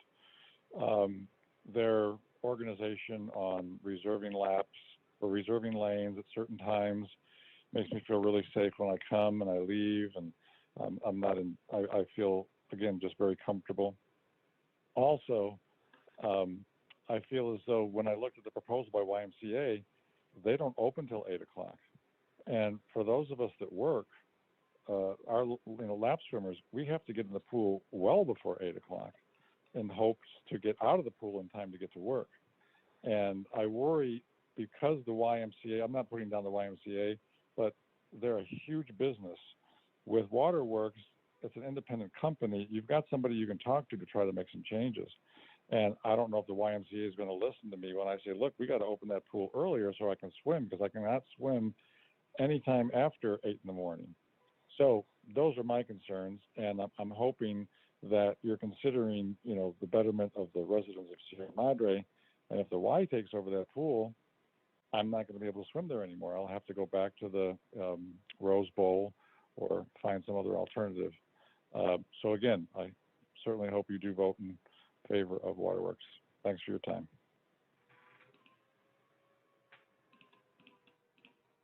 Good evening, caller. Please state your name and city of residence for the record. You will have up to 3 minutes to provide your comment. You may begin. Hi, my name is Betsy Miller, and I live in Sierra Madre, and I haven't heard anybody mention anything about water aerobics, which I've been doing at the Sierra Madre Pool under Waterworks for the past 7 years. They have a really good program. They have classes 6 days a week, all year round, and I just want to be sure there's a very big following for the water aerobics, and I just want to be sure that you take that into consideration if you do decide on the why, that there's a big demand for the water aerobics. Thank you so much. Bye. Bye-bye. Thank you.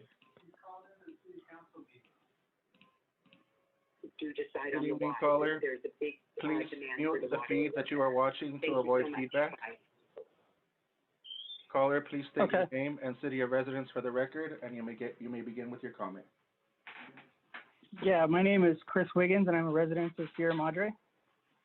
I just wanted to bring up something I thought we heard earlier, that the rent for the pool is going to be $4,000 for the Y, and they're currently paying $6,000 for Waterworks, correct? So my question is, that's basically an outside business paying to use that pool at a considerable amount more.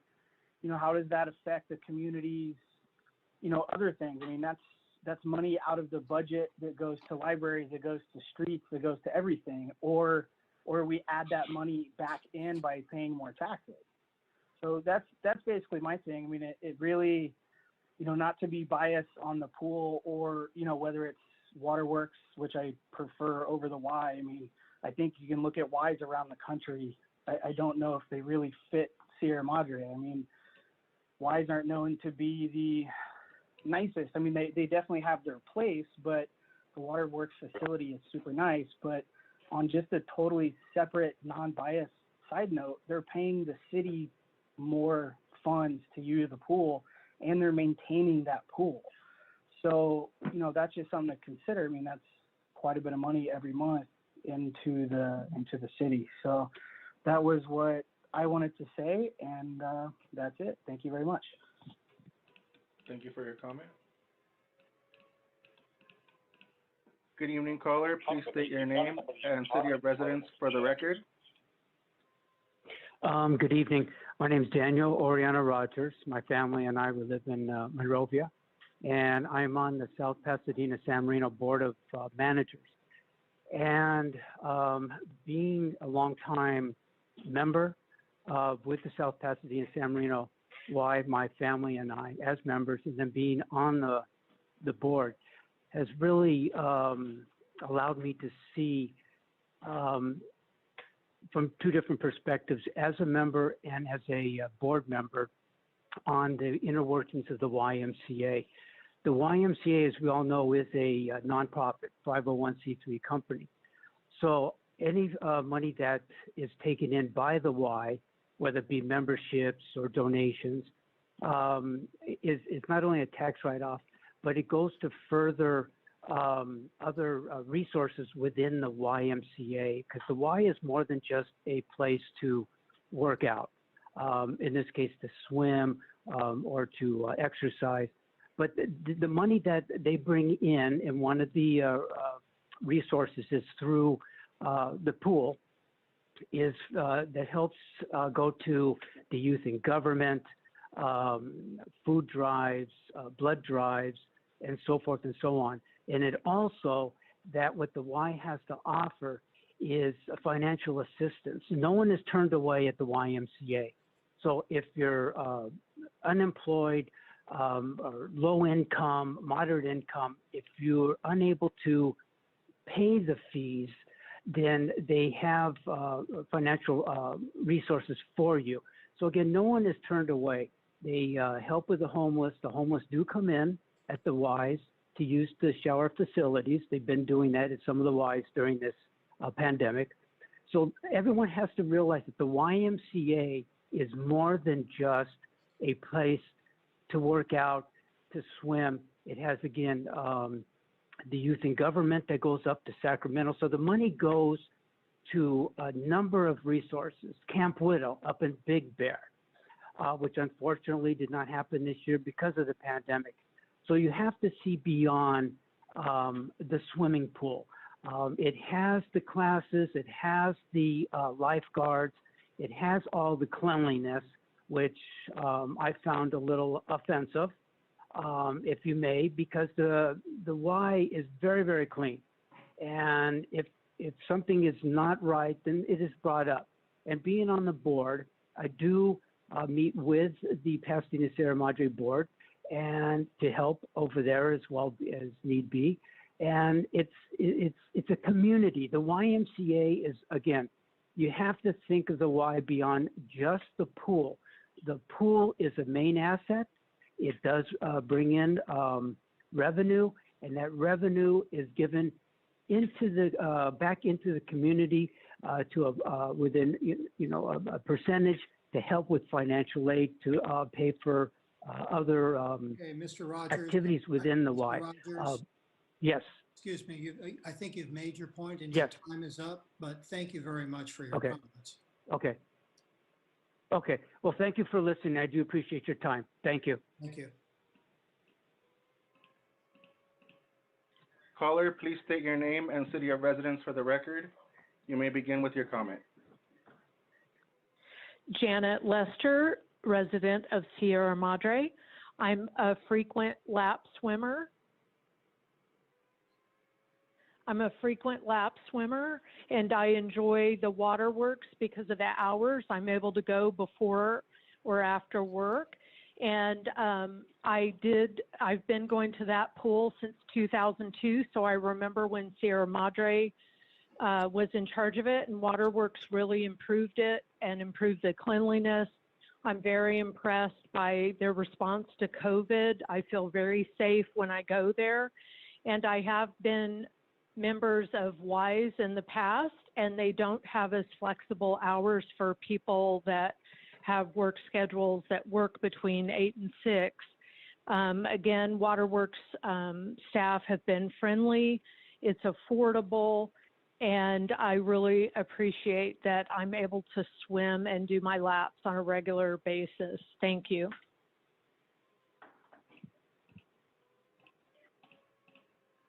Caller, please state your name and city of residence for the record. You may proceed with your comment. Yes, my name is Brian Bone. I live in Sierra Madre. And I have to say that my kids have been going to Waterworks since they started here in the city, and it's been amazing as far as the swim lessons have gone, and they've progressed exceptionally well. I have nothing but good things to say about the staff at Waterworks and the quality of lessons we've gotten there. However, as a resident, I remember when I was a child, I could go on Friday night and we'd have swim night with the family. I remember playing with my sister in the pool, and nights like this last weekend where it was record heat. We didn't have that as a community anymore. And I feel that as a city and the community pool that used to be, we've definitely lost that with Waterworks. And no matter whether it's Y or if it's Waterworks, the priority, I think there should be more of a priority given to it being a community pool again. And that would go into, you know, hopefully provisions, whereas, again, with Waterworks, as a resident of the city, I don't have any sort of recourse as far as any sort of priority from somebody from out of town. It's a business. They're trying to make their money. It does bring in people from other communities, which is good, but very rarely do they go into town. And I'm not sure it really generates that much extra money above what they pay the city versus what I have as a resident, you know, have lost as far as the other things that we could get from a community pool. And I would really like to see move back to something closer to what it used to be. If we can maintain the lessons, that would be incredible. Whether it's Waterworks or YMCA, the community pool is something that would be, my kids would be able to use for the next 10, 12 years, you know, so while they're still growing up here in the city. Thank you. Mr. Milan, how many more callers do we have in queue? We have 21 callers in line, Mr. Mayor. Okay, all right, we're gonna have to, folks that are in queue, we're gonna have to speed this up. Yes. So please just be very concise and give us your opinion without all the backstory, okay? I would appreciate it very much. Thank you. Got it. Thank you. You may proceed with your comment. Oh, are you Caller? talking to me? Yes, Am I go on ahead. hold? You're Hello? live for comment. Oh, I'm sorry. I'm so sorry. This has to be very fast. My name is Helen Stapenhorst. I'm a longtime community member. I was very disappointed by the Waterworks switchover, however many years ago it was, 10 years, 15 years. I've been a longtime user of the pool. I was unable to swim in 87-degree water and now go to the Rose Bowl. My understanding at the time was that Waterworks was going to pay into a fund that was going to help out the pool. And so I'm wondering what happened to that. And I just think that if the YMCA can afford it, I'd love to see a not-for-profit rather than a for-profit in our town. Thank you.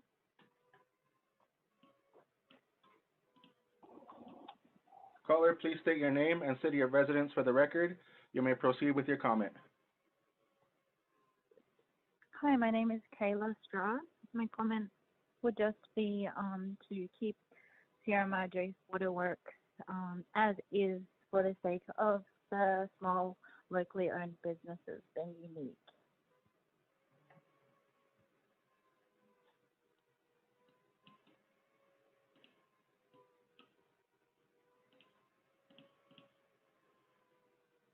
Caller, please state your name and city of residence for the record and proceed with your comment. Go ahead, caller. Hello. Yes, my name's Sean Lavin. I'm a resident in the city of Sierra Madre. Just in my experience, I've taken my kids to the Y. I've taken them to Waterworks.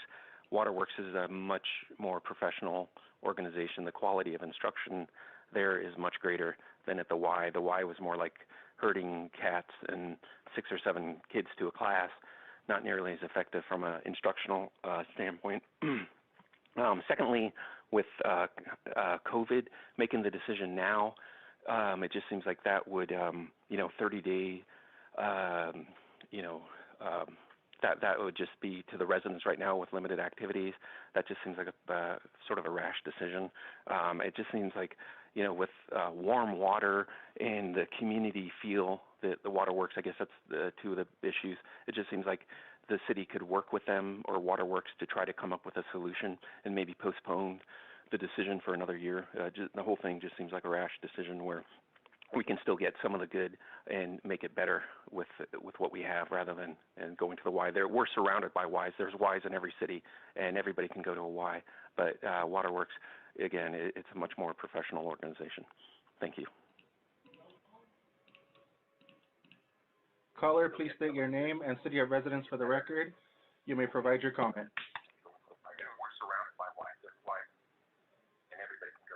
Caller, please proceed with your comment. Hi. Go ahead. Hi. Is it my turn now? Yes, it is. Go ahead. Hi. Thank you. This is Andrea Azuma, and I'm a Sierra Madre resident. My two children have both taken swim lessons at Waterworks. We've had super positive experiences with a couple of extremely patient swim instructors, but like others have mentioned, we've also been frustrated with their strict cancellation policy. And we also feel like they did not really act in the best interest of health and safety right when the pandemic began in March, and it was actually difficult to change lessons due to reasons of the pandemic. There are several aspects of the YMCA proposal that seem very appealing to me, including its nonprofit orientation and community mission. In addition, Waterworks, with their heavy emphasis on swim lessons, they have very few family rec swim hours, especially during weekend afternoons, especially in the summer when it's hot. So whichever path the council chooses, I would strongly urge there to be an expansion of recreation swim hours and that be put into the contract, or at least be highly encouraged, so that the swimming pool can be a community resource with more expanded hours for Sierra Madre residents and others in the area. Thank you very much. Thank you. Caller, please state your name and city of residence for the record. Please mute your live feed to avoid feedback. You may proceed with your comment. Hi, my name is Ali Moriyoki, and I'm actually a resident for the neighboring city, Monrovia, and I'm in favor of renewing our lease with Waterworks. I think Waterworks has just done an amazing job overall. I've come into going to the pool since I was little, and I actually started working for them about 6 years ago, and ever since then, I have absolutely loved the community. I was able and super grateful to be able to get to know the community a bit more and be able to interact with my kids and all the families there, and I think it's just more family oriented. It's very hard to believe right now that the YMCA is able to make it more of a community pool than it is right now, but I definitely think Waterworks can implement all of that in the later times when COVID is not a thing anymore. Thank you.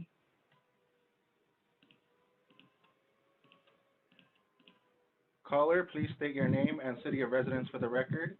You will have up to 3 minutes to provide your comment. You may proceed. This is Marcia Norton. I'm a worker at Waterworks Aquatic. I'm an employee. I live in South Pasadena. Go ahead. You may proceed with your comment. I have been there since June 2012. I have welcomed the community. I've been a participant in the community. I know all of our families by name, our lap swimmers, our aerobics families, our lesson families. I've seen our programs, from 4th of July parades to our library events to being the liaison to the schools and the groups that come to do recreation swim. There are plans in place. We want to, when the pandemic is over, we want to open up.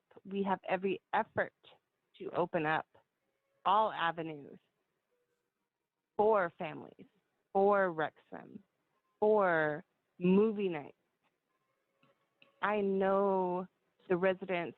There's residents that walk by and bring their dogs to see me. I know these families by name.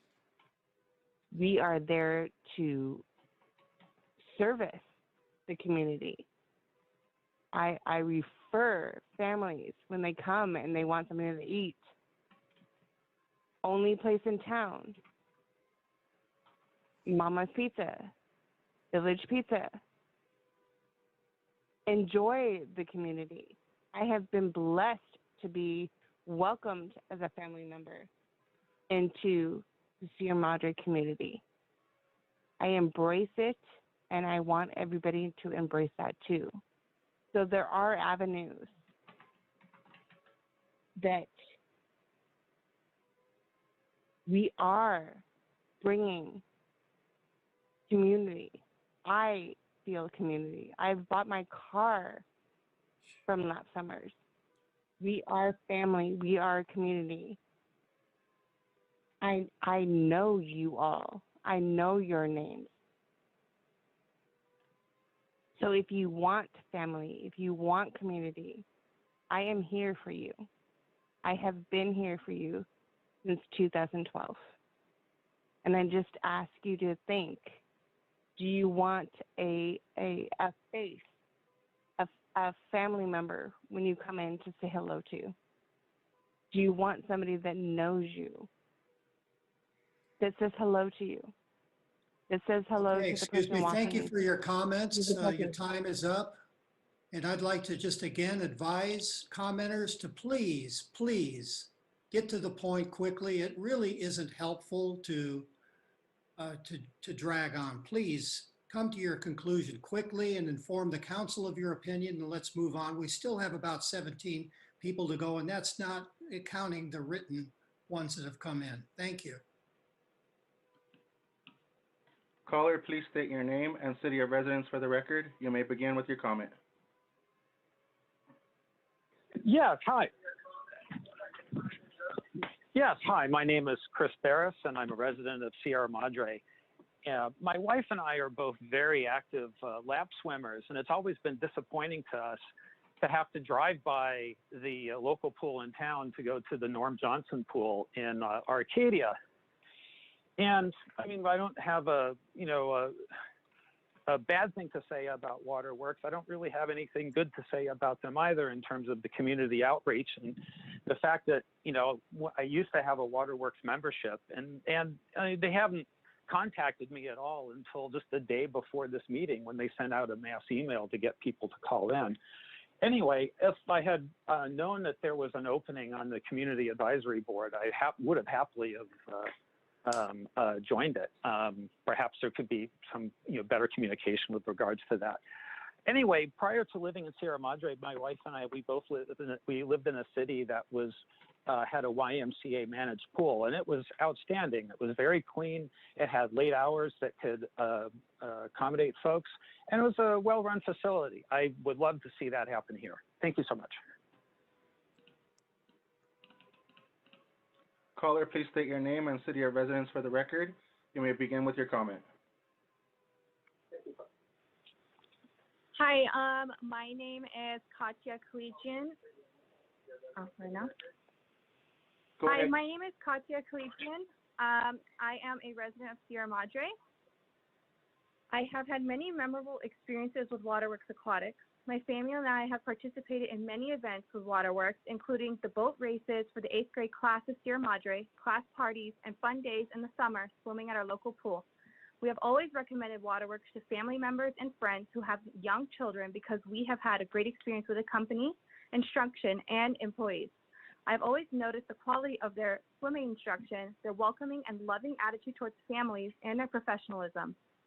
From the many friends and families that I have in the Sierra Madre community, in addition to my own family members whose children have learned how to swim at Waterworks, I have never heard a complaint about their services or instruction. As a Sierra Madre resident, I have enjoyed and appreciated having Waterworks here. Now, I would kindly appreciate if you hear my point of view as an employee. I had the privilege to be hired by Waterworks Aquatics. Waterworks has shown me their compassion for the employees and their willingness and efforts to hire someone from our own Sierra Madre community. As my observation as an employee, it reinforces everything that I already knew about the company.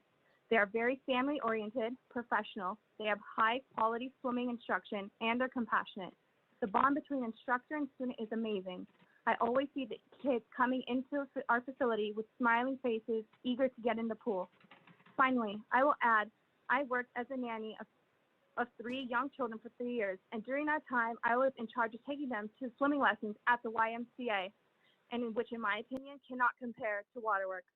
From my own personal experience as a community member and as an employee, I would highly recommend continuing with Waterworks Aquatics. It is an asset to our community. Thank you. Caller, please state your name and city of residence for the record. You may proceed with your comment. It is an asset to our community. Caller, please proceed with your comment. Caller, please state your name and city of residence for the record.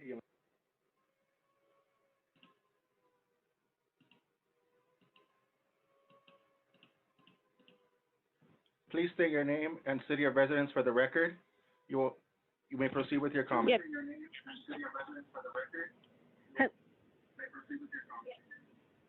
Hello, this is Reina Martinez, and I'm with Sierra Madre resident.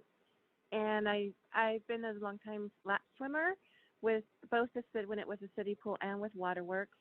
And at first I was not happy about it changing over, but I've been really impressed with the cleanliness of the pool, the response of the employees, and the courteousness of the employees, and how well it has been organized and run, and especially during the COVID with the appointments for the lap swim. Though I do really believe in the YMCA as a good nonprofit for the kids, I've been familiar with other YMCAs, but I'm not sure that I would like to see further research done, because the past YMCA did not do as well with an outdoor pool in Pasadena. So I would like to see more research done on it, with the hours, if they would have extended hours, and because the hours have been very accommodable for the waterworks, for if you're working, you can go before work or after work. And I think this is not a time to be changing right now, though the contract I know is up. With COVID, it's not a good time to be changing over, because having to know how they're going to take care of it and with the downtime. Thank you.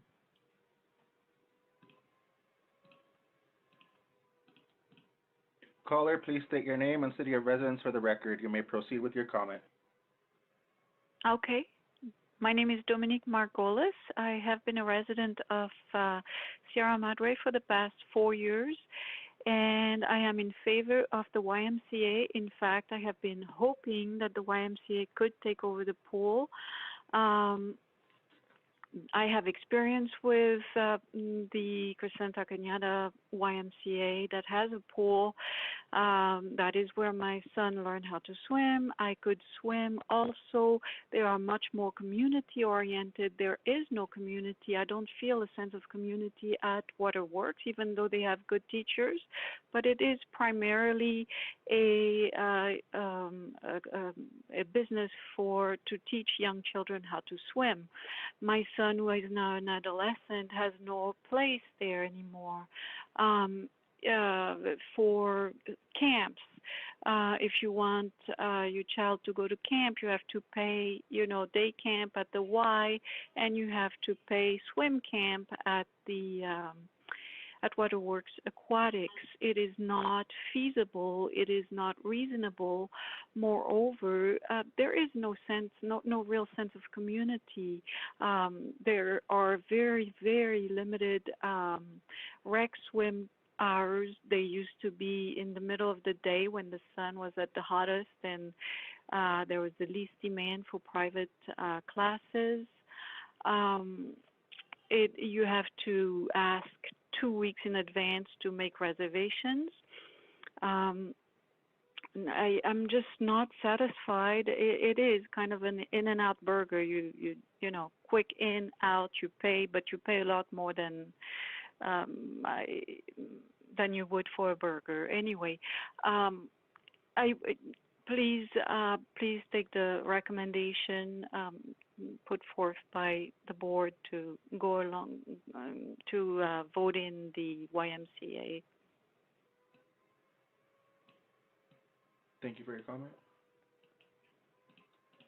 Caller, please state your name and city of residence for the record. You may proceed with your comment. Yes, my name is Lydia Zam. I'm in Sierra Madre, California, and my husband and I are lap swimmers, and we love living in Sierra Madre, and one of the reasons we came was there was the pool here, but we have not been able to use it. We went there a couple times, and we could not stand the temperature. It's been mentioned many times, but I think it bears repeating that there was only was 2 lanes out of many lanes for lap swimmers. The emphasis is obviously on the lessons for the kids. So if you want a kid-friendly pool, that's fine. But if you want something for the whole residents and for the people that are calling that have kids when you grow up, you're going to want to have a pool for yourself. And it is not the temperature for adult swimmers, and it is catering to them making money. And it is obvious that is what it's for. And as a resident, that I have to go further to go to another pool and give them the money.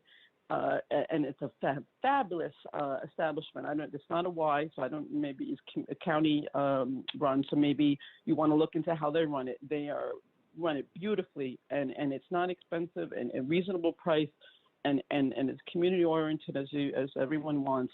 But it's not just for kids to have lessons at 87-degree temperature. That's not a lap swim. I've swum laps all over the country, and that is not what that is for. So it's obvious what they're for, and I appreciate having a community pool, and I will be on the board member, whatever you guys want, to make this for everyone. Thank you so much. Caller, please state your name and city of residence for the record. You may proceed with your comment. Yes, my name is Alice Wichello. I'm a resident of Sierra Madre. Honorable Mayor, council members, I ask you to please, Waterworks has been here for 9 years. I think that there's a reason why they've been here for 9 years. And as they stated, I'm a lap swimmer, and the hours are from 6 to 9 at night. The pool temperature is just fine. It's at 80 degrees. And I just want some consideration with people that can only exercise in the pool like myself. In the middle of a pandemic, already there's going to be a change where the pool is going to be shut down for 30 days. So that's already in the works, and it hasn't even been decided yet. But if we go with the YMCA, that's what's going to happen to all of us. So please, I beg of you, Waterworks, let the record speak for itself. It's been there 9 years. Thank you so much.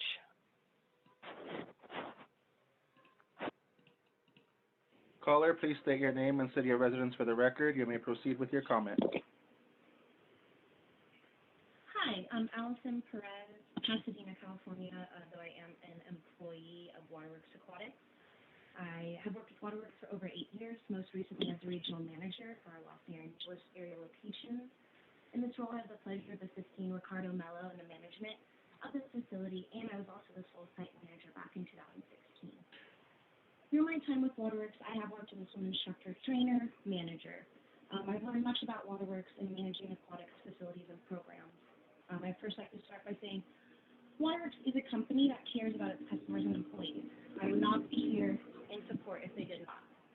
The Waterworks runs multiple locations across 2 states. It is a flat organization where answers are readily available for management such as myself. Ideas are heard, feedback is implemented. As a manager on the ground, I know I have the support needed from those on the corporate level. During my 8 years with the company, I have managed or worked at over 10 different locations. I know it makes for a user-friendly pool experience. Some of the remote locations that I manage are run out of LA Fitness gyms that utilize an outside pool technician company, just as the YMCA plans to do, from what I understand. When we as aquatics employees must rely on outside pool companies to keep our pools clean and usable. Caller, you're really faint. You might want to get a little bit closer to your speaker. Okay, give me 1 second. Is this better? A lot better. Go ahead. Continue. Okay. Things like fecal and vomit accidents happen when children are in the pool often, and these issues often take 1 to 2 days to be fully addressed by an outside company, while Waterworks can reopen the pool sometimes within 30 minutes of an incident while still following local and state health guidelines. Items like this are going to heavily impact the residents if the pool is closed down for days at a time due to a minor accident. In addition, City of Sierra Madre is a special place. It's a tight-knit community, and it's something that the staff at Sierra Madre knows and embraces. Customers are not customers. They're treated like family by the staff, and the wonderfully warm atmosphere of the community spills into our small community here in Waterworks Aquatics Sierra Madre. Our staff has adapted to so many changes over the past few months to make the pool more accessible to our families, including the Sierra Madre residents. They've come in early, stayed late to offer lap swim times to the community. Our instructors wear face mask and shields in the hot sun to keep our students safe during these uncertain times. I'm so proud of the team that I get to lead with Ricardo, because at the end of the day, their actions show they do care for the people of this community. I'd like to end by saying that seeing Waterworks leave the Sierra Madre facility would be heartbreaking on a personal level. My 10-month-old daughter is currently taking swim lessons at the facility, and seeing her enjoy something that I am passionate about has been a dream come true as a new mother. If Waterworks loses this lease, she, along with many other children, are going to lose an activity that teaches them a priceless life skill and gives them some sense of fun and normalcy during these lives we are living right now. Excuse me. Thank you. Your 3 minutes are up. Appreciate your comments. We'll move on to the next speaker. Thank you. That was the end. Thank you. Caller, please state your name and city of residence for the record. You may proceed with your comment. Me? Yes, go ahead. Please mute. Hello? Yeah. Please mute your TV to avoid feedback. Okay. I'm so proud of the team that I will. All right. because at the end of the day, All right, here we go. All right, my name is Carol Parker. I live in Sierra Madre. Good evening, council members and mayors. I have been swimming at least 3 times a week with Waterworks various programs since they opened in Sierra Madre 9 years ago. This friendly, happy, and helpful staff contribute to the clean and well-run atmosphere of these facilities. Teachers and guards are always very professional and promptly follow up with families after each lesson, and they are always consistently present. Since reopening, I have been extremely grateful excuse me, to enjoying my favorite lap swimming twice a week. And yes, it is a quick in and out now because of COVID. They protect us, they get us in, and we swim, and then they get us and the children and families out. I feel very safe. I am deeply concerned, though, about the possibility of Waterworks leaving our beautiful city. During this time, I have personally had many issues raised and resolved by those in charge at Waterworks and have been satisfied with the outcome. A significant issue that I'm sure we might all recall is an inadequate phone system. Waterworks took responsibility and furthermore agreed to greater transparency by attending community meetings to answer questions and concerns from the public, many of whom visit from far, far away. I was able to talk to the high people up, and they said, yes, they would improve it. It also is great because it's a pool company. It's not just a big business that's all over the place. Their focus is on swimming. They run other local pools well, have a great reputation, and because of their swimming in the community, swimmers in our community really wish for them to remain here to provide a service that we all cherish. In regard to the current issue of potential closure, I even learned that those at the highest levels were not able to provide clear answers to my many questions. City Manager Gabe England was kind enough to meet with me and clarify much of the confusion, and I learned it was verified that Waterworks, what they had told me, he verified it. The uncertainty surrounding the contract that still remains is really astonishing. Who here would like to work under an obscurely defined contract? I know I wouldn't, and I know those members that are sitting there on the city council never would. But what bothers me also is the damage that this will be done again to everyone who's at the pool. What about children who do take lessons and they take them on one side of the pool while 4 lanes are open for lap swim? They have endured change and upheaval this year as students. And to emphasize the urgent sentiments. Parker, your time is up. I thank you for your comments, but I've got to be fair to everybody. So thank you very much. Wait, that wasn't 3 minutes. Yes, it was. I'm sorry. Okay. Wait, that wasn't 3 minutes. Caller, please state your name and city of residence for the record. If you are watching this meeting live, please mute the TV to avoid feedback. You may proceed with your comment. Good evening, everyone. My name is Devin Corlew, and I am the Executive Director of the Pasadena Sierra Madre YMCA. I just wanted to share that we have really enjoyed our partnership with the city and look forward to the opportunity to expand on that partnership. As you know, we're a nonprofit organization, and community is truly at the heart of all we do.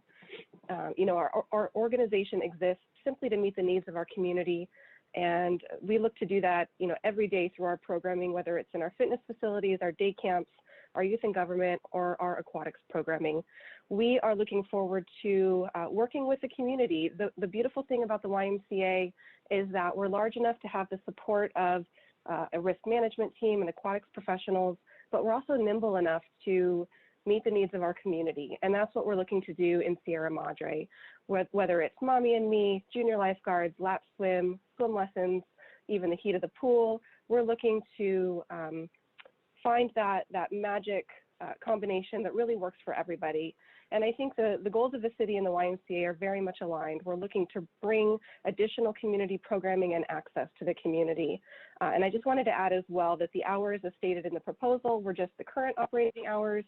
Previously, the Y that I came from, our pool was open 5 a.m. to 10 p.m. So we were certainly looking to expand that as well. I just want to close by saying personally, I chose a career with a Y because I'm really, really passionate about the impact that we make. And we look forward to continuing to support the Sierra Madre community through safe and equitable aquatics programming. Thank you. Caller, please state your name and city of residence for the record. You may proceed with your comment.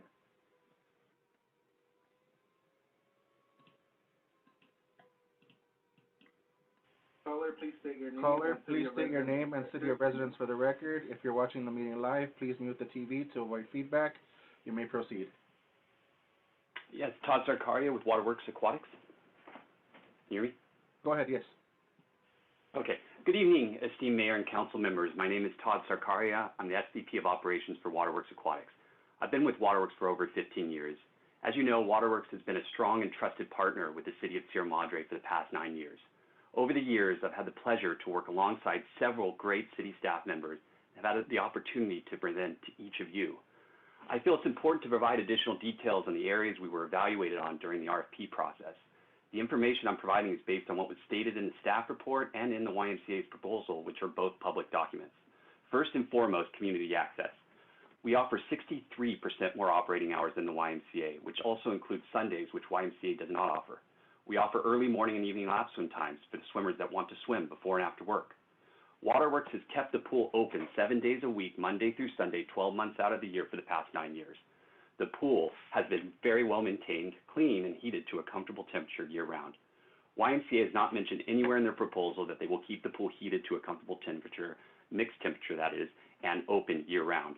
Pre-COVID, Waterworks offered multiple aerobics classes throughout the week. We continue to offer aerobics classes when it is safe to do so.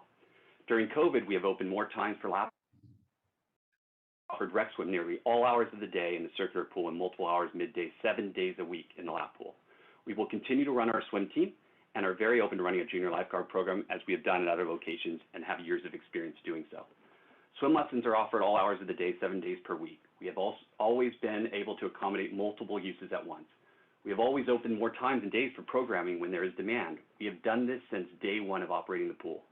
The YMCA is offering a marginal amount of time for swim lessons. Sierra Madre residents would have marginal access to these lessons.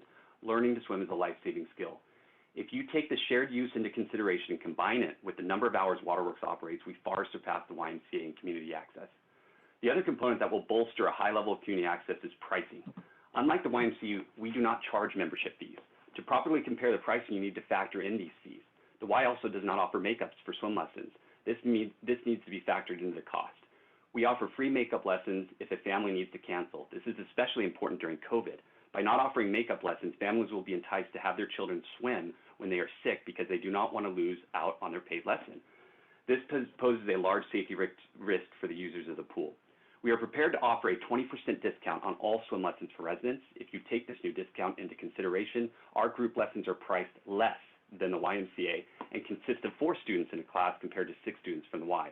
Our semi-private lessons have 2 students in a class and are priced less than the YMCA's group lessons. Smaller sizes for residents, high-quality lessons at a low price. We will also match the YMCA's aerobics and rec swim pricing and provide a senior discount for lap swim. We have been humbled by the high level of local support we have received in the month leading up to this lease renewal. Waterworks has over 1,000 signatures on our petition, and hundreds of stories have been shared from residents in the facility, on our Facebook group page, and letters shared with council. We feel our core values of passion, self-responsibility, adaptability, and approachability align with the city's core values. They're highly ethical, honest, and a committed organization. I have 5 seconds, please, if that's okay. Move on to the next caller. Your 3 minutes are up. Good evening, caller. Please state your name and city of residence for the record. You may proceed with your comment.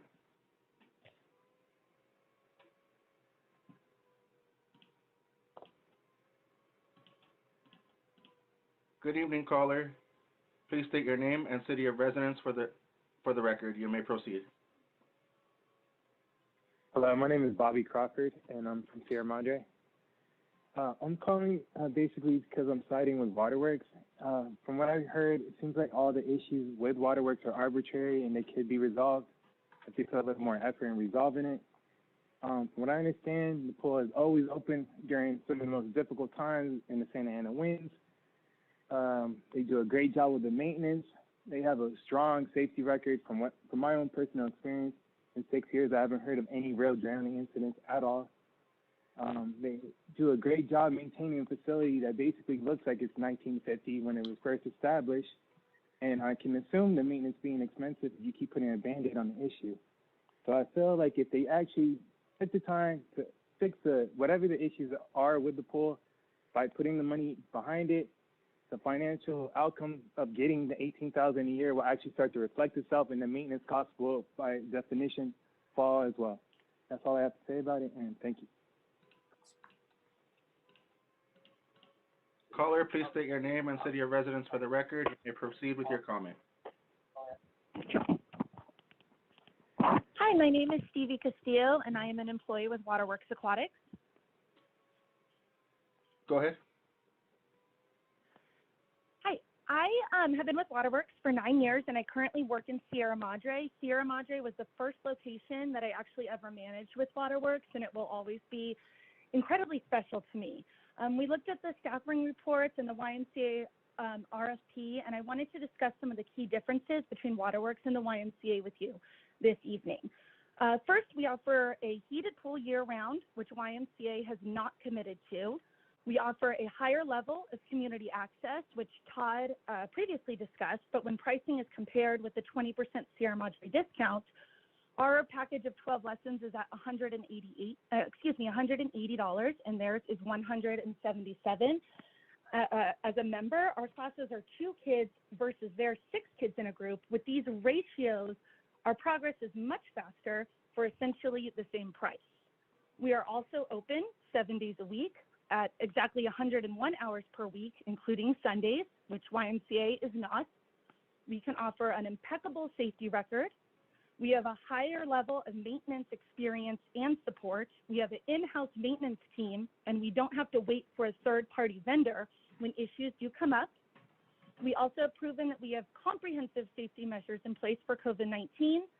We have a strong company infrastructure in place to fully support the Aquatic Center, especially during COVID-19. We have many, many people that have been on this call and that are members of the Sierra Madre team that have many, many years of experience. We are able to offer a higher lease payment to the city. We have the financial stability to handle maintenance and operating costs of the center. Waterworks Aquatics has been able to get through this pandemic and have the stability to stay around and keep the facility open and operating. We offer makeup lessons, which the Y does not.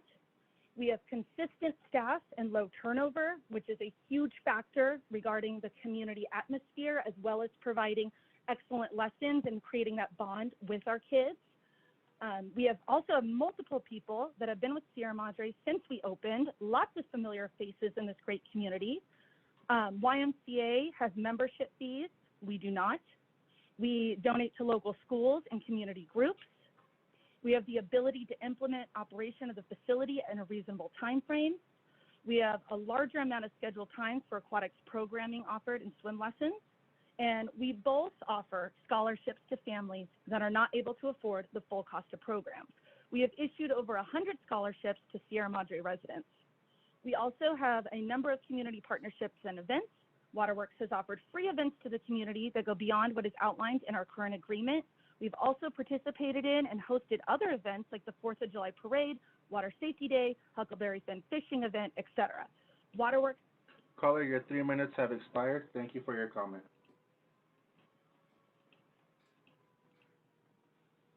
Caller, please state your name and city of residence for the record.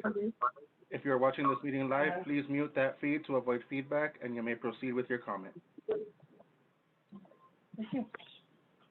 Hi, this is Teresa Martinez, Sierra Madre.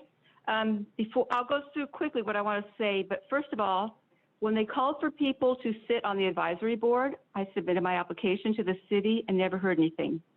2 years later, when they again asked for people to be on the advisory board, I again submitted my application and once again heard absolutely nothing from the city. So there were people interested in being on that board. I don't know what happened to the applications. It was sad when the city could no longer afford the pool, but I think the city made the best choice the first time around when they chose Waterworks to manage the pool. They have become our community pool. They know our names, we know their names. They've gone so far as to text me, call me to set up times to reserve my lane for lap swimming, as we need to do now during COVID. All my grandkids have taken lessons there. They've taken some very unenthusiastic kids and made them lifetime swimmers. Waterworks is the only pool that is open year-round. The city pool used to close during December. The Y closes down during December, but Waterworks stays open year-round. And they are warm enough to swim during the winter, and I do mean warm enough. In the beginning, when they first began and people complained that their water was too warm, they listened to those complaints of the community and they changed their practices to make the community happy. One other thing I want to say is I work at a school. Every class these children take has changed. I think their swim class is the only constant, the only class they have that's like it used to be. And I'm seeing so many mental health issues in our children. I don't think this is the time to change their one last consistency. Thank you very much for listening.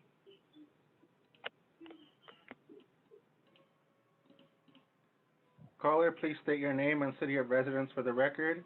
You may proceed with your comment. My name is Susanna Howard.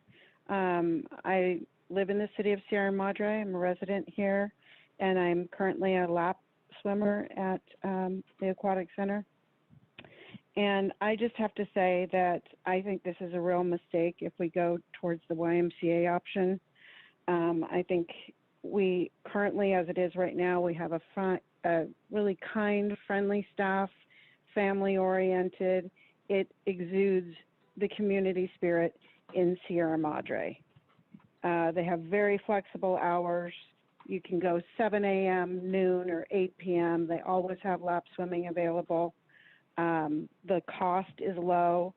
They work on cleaning and maintaining the facility very well.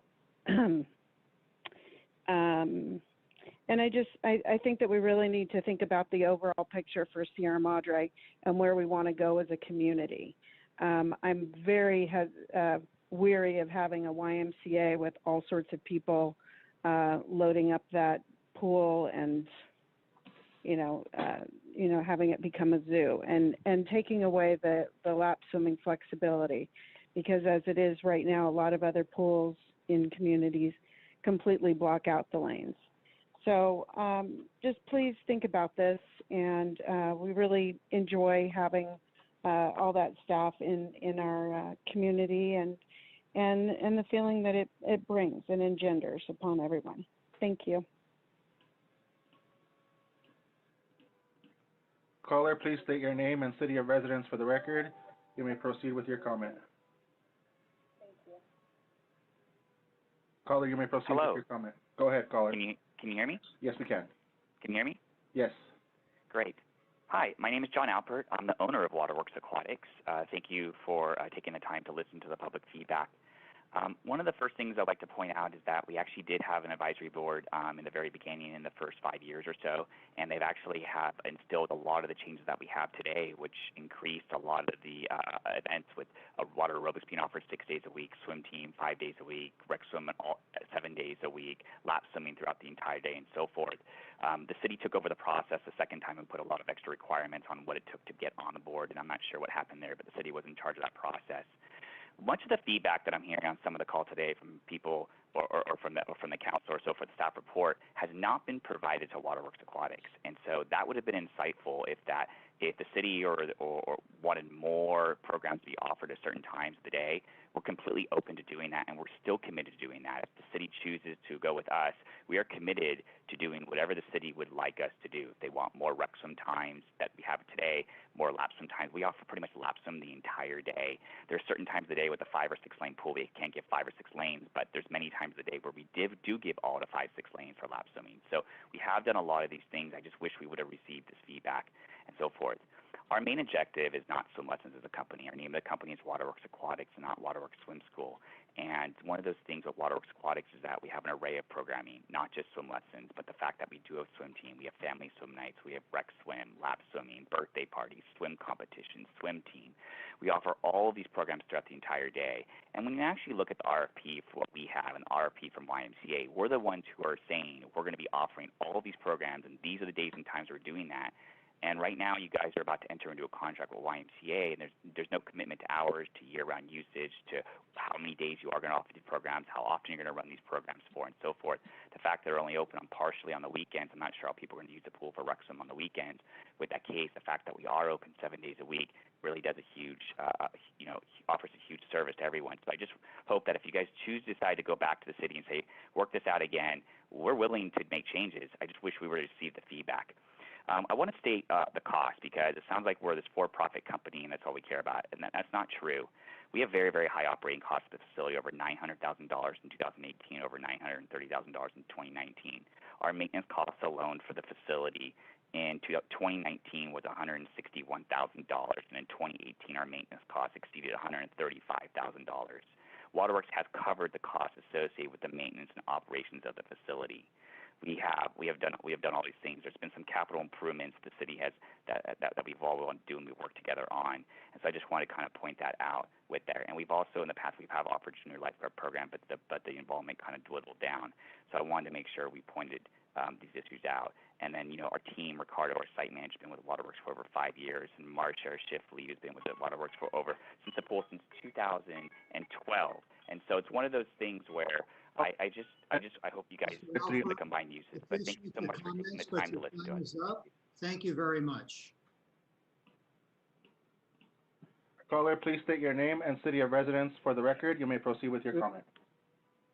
Michelle Sandberg, Sierra Madre from West Bonita Avenue.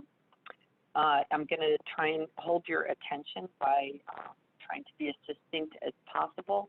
I actually think this decision you guys are making is just way too early. I don't think enough research has been done. The community advisory board would be needed no matter who's running the pool.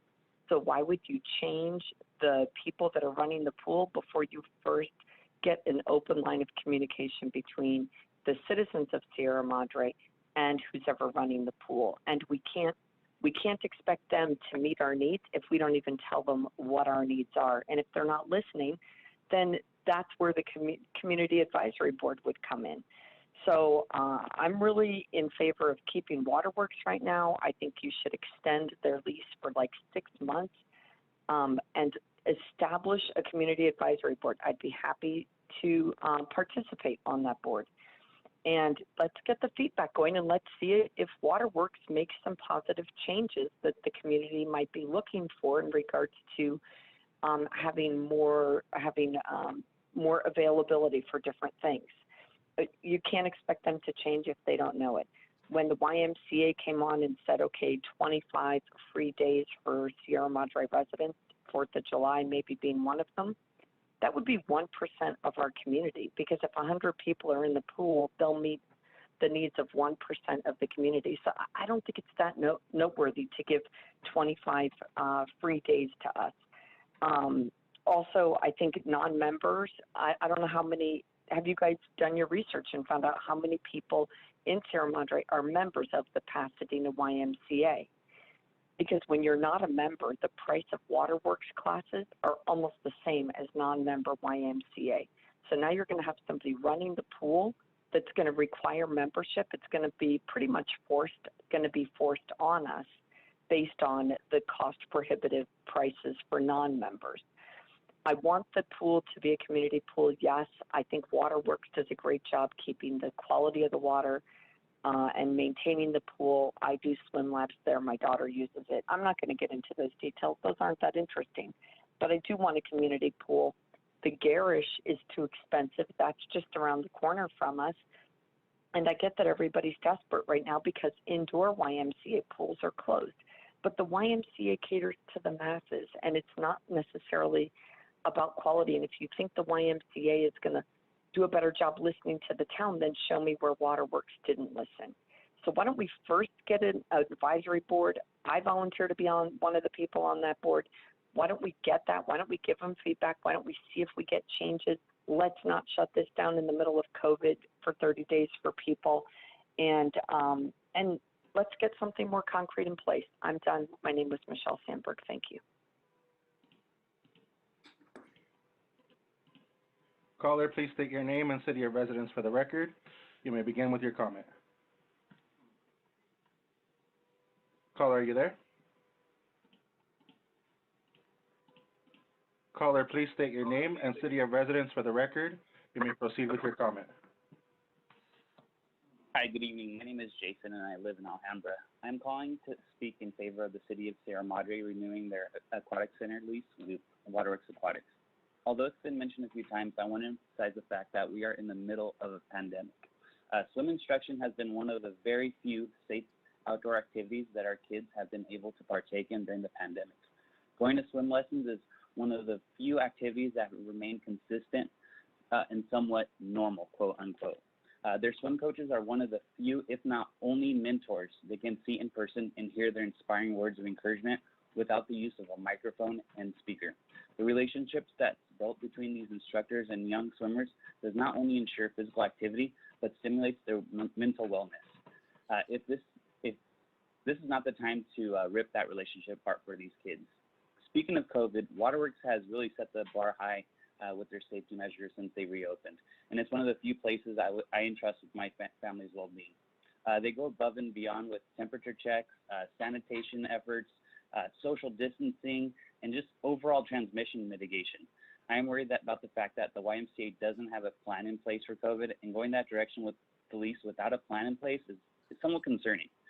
Let us not forget that Waterworks Aquatics provides swim competitions, recreational swimming, and family swim nights, and I trust that they will bring all this back once it's safe to do so.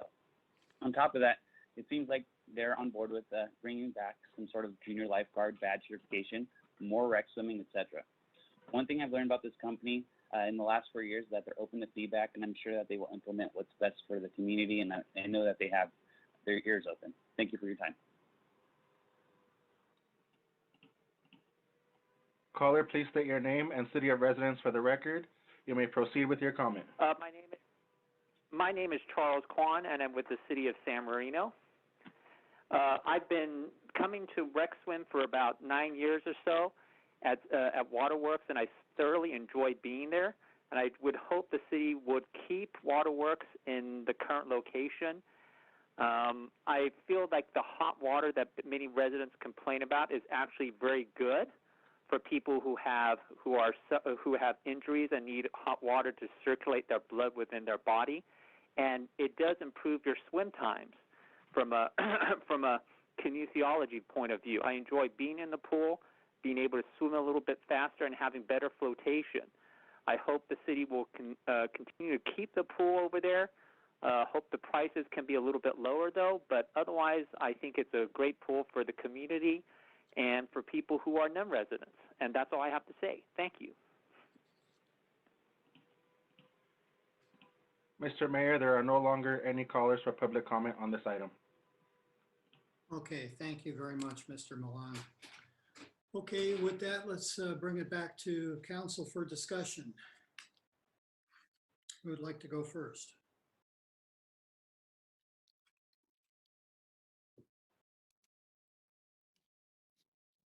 I can go first and just give everyone my thoughts at this point. But I'd like to thank all the callers and those that wrote in. I think that no one was wrong there. I think that we've heard loud and clear that people enjoy waterworks, especially parents with kids that have lessons. And frankly, I was one of those parents. I mean, I was a waterworks client for a good 2 years, and my son had swim lessons there with Cody. He was very, very good. Ricardo, the manager, is excellent. The staff is excellent.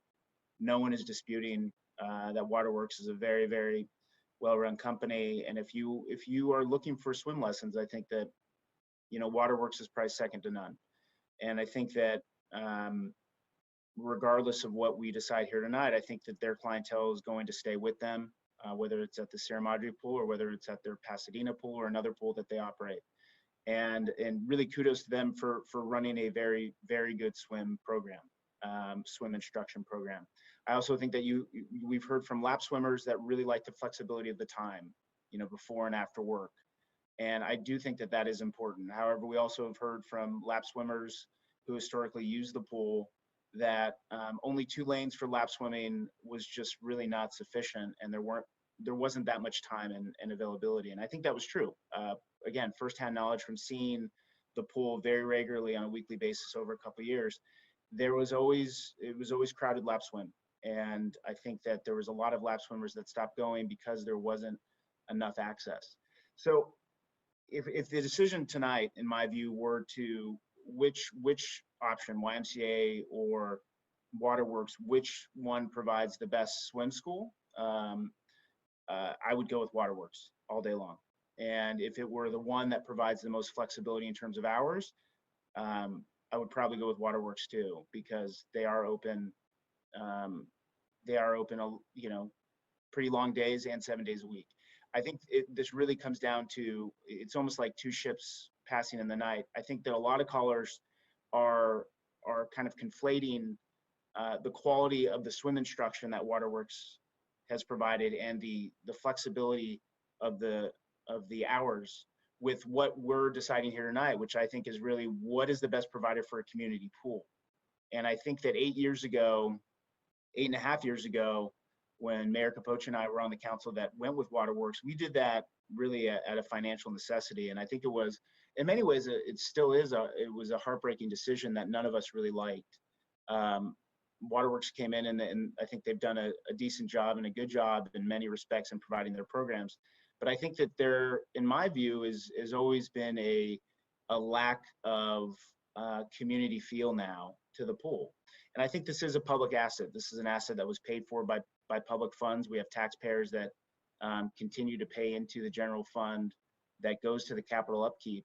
And I think that there is a feeling, frankly, that the access for the regular Sierra Madrean who doesn't have someone in a swim lesson and who doesn't necessarily use the lap swim before or after work, that there's just really no place for them.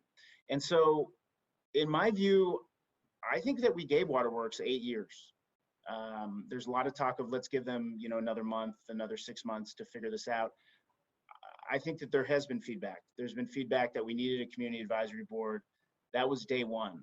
We wanted that community advisory board. When we renewed the contract 2 years later, that was something that we pressed them upon. I mean, you can go to the tape of the council meeting. That was something that we really said. We were disappointed we didn't have a community advisory board. And frankly, 8.5 years later, we still don't have one. So I think that there has been 8.5 years to sort out some of these issues. And to me, I'm not sure why giving another month or another 6 months is really going to solve those problems. I think Waterworks, for the product that they offer, is really excellent. And again, I think the product that they're very good at offering are swim lessons. And the question is really whether we want to devote Sierra Madre and our public pool to that. And after reading the proposals, after reading staff recommendation, after hearing, after receiving letters from both Waterworks and YMCA, after talking to staff and management from Waterworks, I really think the direction has to be the YMCA. However, my view is that, and here's something that's very important. I'm still concerned that the pool won't be open enough. I do think if we go with YMCA, we need to demand that it's opened at least the amount of hours that it's open now. So I would like residents who would like to lap swim before and after work to have that option. I do think that Saturdays and Sundays are big pool usage days, and if it's not going to be open on a Saturday and a Sunday for full days, I don't think that's sufficient. And frankly, if the Y can't give us assurances that they're going to keep the pool open 7 days a week throughout the year and not take many weeks off during the holidays, that would be a non-starter for me, because I think that for a community pool, it has to be a community. It has to be a community accessible pool, and that is 7 days a week. That is for people that work. That is for parents that have kids that want swim lessons. That's for people that just want to use the pool for themselves. And so I do have, I'll be totally frank with the YMCA. I have a lot of questions still about the hours of operation. I want to nail that down in the contract that we would potentially negotiate with them. And I do think that we need to be very clear on how long this contract really needs to be, because I actually think one of the mistakes we made was actually giving a 2-year contract at the outset for Waterworks, because I think that made us path dependent on keeping them longer than maybe we needed to. And I think if this city really wants to focus on keeping a good provider that is focused on community and focused on operating a community pool, I think the realistic incentive, the incentives versus the disincentives, is to keep the contract shorter. I think after each year we can reassess. And I do think that, at the end of the day, anything above a year, so 2 years, 3 years, I think people get complacent. And I do think that if you have a 2-year contract, after about 18 months, you start figuring out whether you need to tweak things. And I think that on day one and month one, really, we should be making sure that the Y or whoever it is ready to meet any needs that we have. So at this point, this is nothing to disparage Waterworks. Again, I think that they really do run a very good operation. I just don't think it's the right fit for what we need right now in the community. And that's someone who will probably still be a Waterworks. If I'm getting my children swim lessons, I'll probably still go to Waterworks. I'll probably just go in Pasadena to their other pool. But here in Sierra Madre, I think that YMCA is a better direction for a community pool that we're looking to reinstate. And I do think one thing I did forget, I think it has to be, Y's program has to, I think, include those historical programs in Sierra Madre that we're missing at this point, whether it's swim team, junior lifeguard. I mean, that's really what made the pool what it was. And I think employing kids from Sierra Madre was a big thing, that the pool used to do. So I think that all these things with the Y need to be nailed down. And I don't really think that we can waffle on that, in my view. I'm only one person, but that's where I am at this point. Councilmember Harabedian, can I ask you a question? What is your recommendation as far as what you consider an appropriate length of contract if we were to? I would do a year. I frankly don't. I still am not. If this isn't a provider that's going to be doing major capital improvements, or if it's basically paying the lease, helping with maintenance, and depending on how those costs are divvied up, I'm just not sure why we would want to go into a 2-year lease, especially on a provider of a pool, a pool operator that we have very little familiarity with here in Sierra Madre. I know that they have experience operating other pools, but I think that keeping a fire under our partners here in the city is really good government. I think that the longer the contract, the more you see providers getting complacent. So to me, no more than a year, but a year is probably the minimum amount that the YMCA would want to have so that they could staff up and actually run the pool. Yeah. Okay. All right. Who else has comments? Well, I'll comment. I really can't improve on what my colleague, Councilmember Harbedian, just said. Most of those sentiments are mine. He has an added advantage. He was born and raised in this town, and so he actually, as a community member way back in the old days, remembers the way things used to be. I wasn't here, but I've talked to other people like him who were raised in this town, and we miss that community pool, folks. I came on the council in 2014 with my colleague, Mayor Pro Tem Arizmendi, and we had to look at re-upping the contract after these two colleagues of ours had participated in starting the deal 2 years earlier. And if you go back and look at the tape, I flat out said, if we could afford it, I did not want to contract with anyone. I think we should have a public community pool for our citizens. That is my top priority. But the truth of the matter was that we weren't a well-run city at that time. Financially, we had problems. And I think most of us realized that make contracting out to anybody, but Waterworks happened to be the company, was pretty much all we could do to ensure that we would have a swimming pool for our citizens. And all the observations that John just shared about his kids, I've talked to other people who've had good experiences with swim lessons there.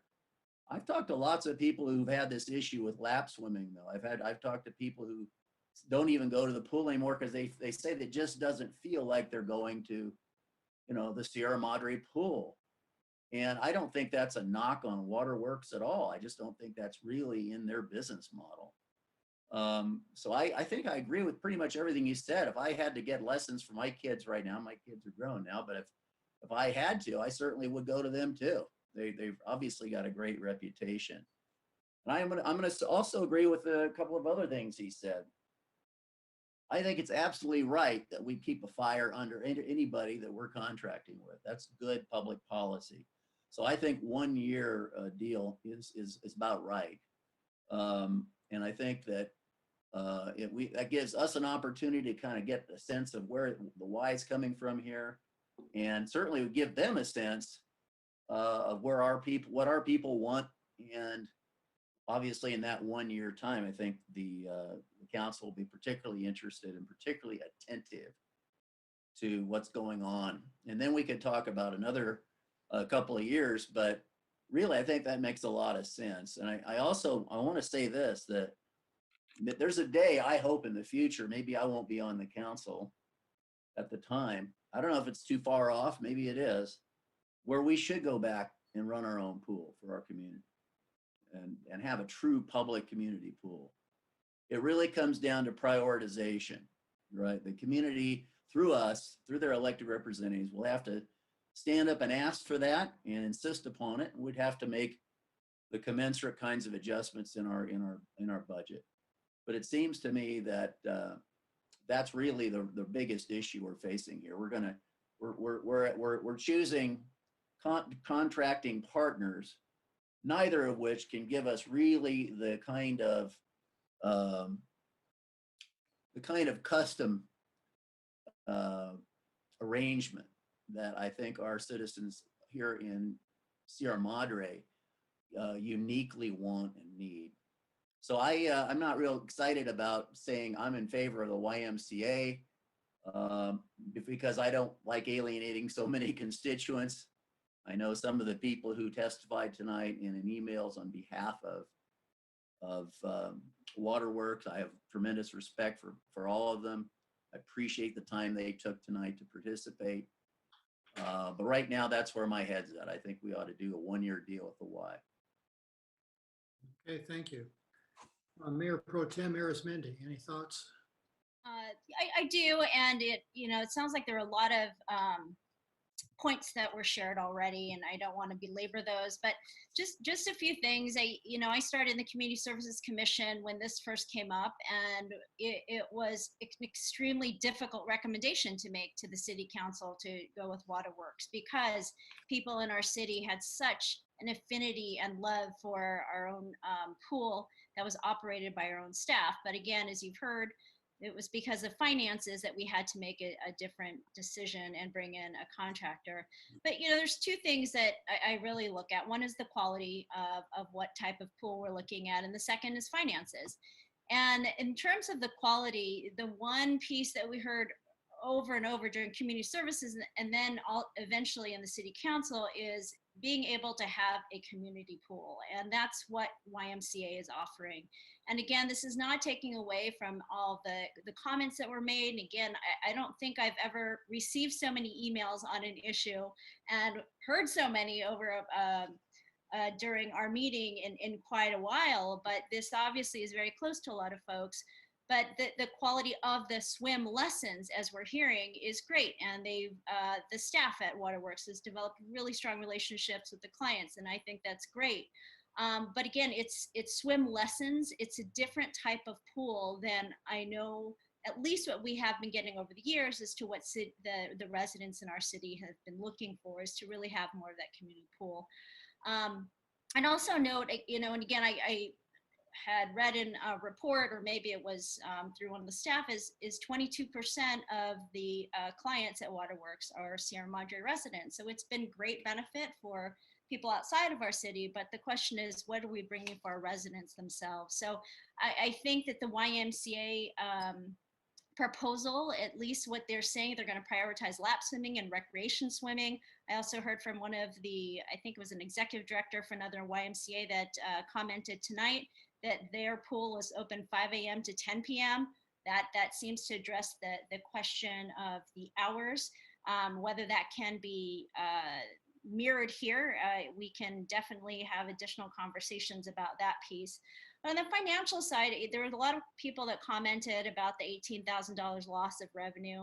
And I think what was missing in maybe the reports weren't read thoroughly, but is the expenses that the city had to incur on other expenses. And there were some capital expenses that there was a lot of back and forth as to whose responsibility it was. And so we ended up at some point with the pool cover that was deteriorating. It eventually affected the pump. We had to replace the pump. The bricks had to be replaced because they're deteriorating. Last year alone, and I don't think I didn't ask what the dollar amount has been over the last 2 or 3 years, but we've invested over $35,000 into the pool. So financially, there's an aspect that is not being considered when you're just looking at the lease revenue in itself. So just again, as other commenters have commented, is that we have to look at this as a whole.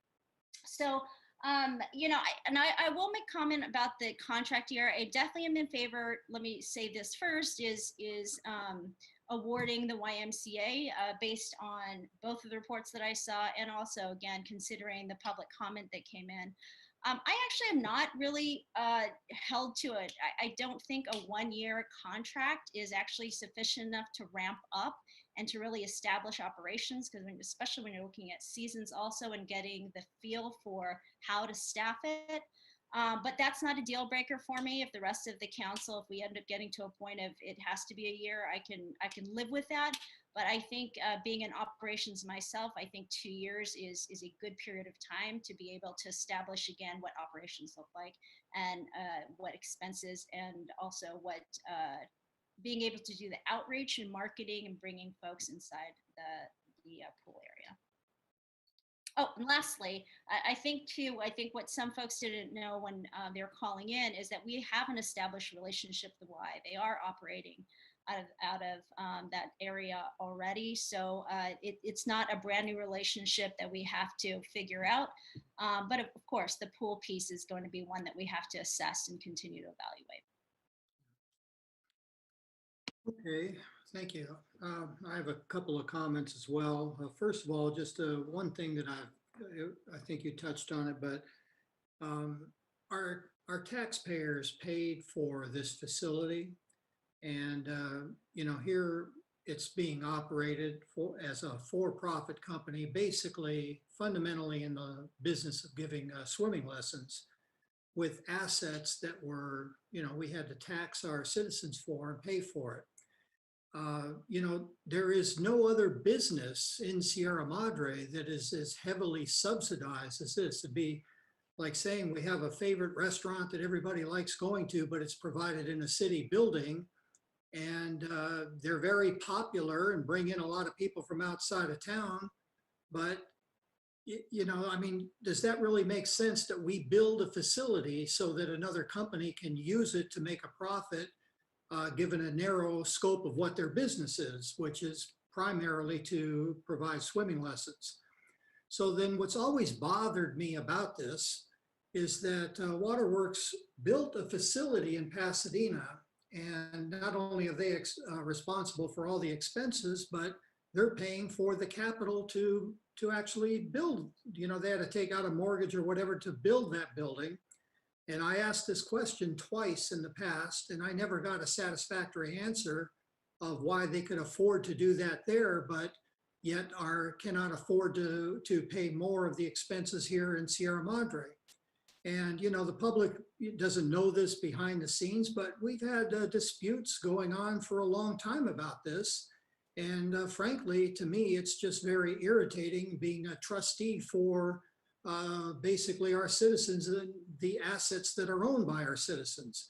So that has always frustrated me. And I just want to make one other comment here is we heard from a lot of people tonight, mostly for keeping waterworks, and quite a few that also want us to move to more of a community approach to this. This is kind of unprecedented, the kind of campaign that Waterworks put on to come and basically lobby the council for this decision. Now, again, from the beginning, I mean, I know a lot of people that complained about Waterworks in the beginning and have drifted off to the Rose Bowl Aquatic Center or whatever. We didn't hear from some of those people because there was nobody out there with a program to say, hey, call the city council and tell them how much we want you to go back to the old way or to go back to go to YMCA. So for those that are listening, I just want you to know that this was an unprecedented public relations campaign to get the Waterworks users to come and lobby the council. And at the same time, it was really shocking to me that they basically denigrated the competitor, YMCA, and just basically stated they can't provide what we do. And I guess that's their opinion, but I just don't know how much truth there is to that. So, you know, I just think that was a little over the top. And the other concerns I have too is, I mean, we have a bidding process here. We evaluated the bids fairly based on direction from the council that we wanted a more community approach to this. Our staff worked very hard to put out the RFP, got responses to it, and evaluated it in good faith and scored it very highly in favor of the YMCA. So again, for us to then take the recommendations of staff and reverse that, I think we lose credibility in our bidding process. And this carry is much more widespread or far-reaching than just Waterworks. How many people might choose not to bid with us on a street project if they felt like we would just, you know, go back on a recommendation of staff and go a completely different direction? So those are some of the concerns I have. And I just find some of the arguments from Waterworks a little disingenuous here. And this goes back to what I consider stakeholder management. Waterworks has done a fabulous job reaching out to their paying customers and to ensure that those customers are happy. But they did not expend nearly as much effort as to the owner of the facility they're using to make a profit. And I'm sorry, but you guys have had 9 years now to do a better job with that. And we got to the point where we decided it was in the city's best interest to go out and reorient this a little bit more to a community-based approach. The staff evaluated it and came out heavily in favor of YMCA. So I am absolutely all in favor of going to make a change to YMCA. But I do like some of the comments that my colleagues made. And I'm going to ask our city manager, when going back to finish up the negotiation on this, if we choose to vote in this direction. But do you think that the YMCA may be amenable to staying open 7 days per week and at least meeting Waterworks's, how much time that they've got. I mean, again, Mayor Pro Tem made the point that the director for YMCA said they'd be open 5 a.m. to 10 p.m. So I would think they would. I really don't like the idea of them closing down for December or the holidays. And I do want to hear a little bit more too of the emphasis on some of the programs like junior lifeguard, because I do want to say that I think that's one huge thing that we lost in Sierra Madre was that junior lifeguard program. Many, many, many young teens learned how to be a lifeguard and earn, enough money to help pay their education through the junior lifeguard program that we had. And I think this is really a big thing that we've lost with Waterworks. So, and I do hear that from time to time, and many of those people did not comment tonight, but these are comments that I got from the community over the years. So I'd like to hear your thoughts, Mr. City Manager, on some of the suggestions that were made here as far as negotiating the contract. What do you think about that? Thanks, Mayor. And for the comments Council made tonight, I think we have a very clear direction. The discussions we've had with the YMCA to date with regards to the contract, I'm certain the hours of operation and the programming that's offered will be sufficient and meet the needs of the community.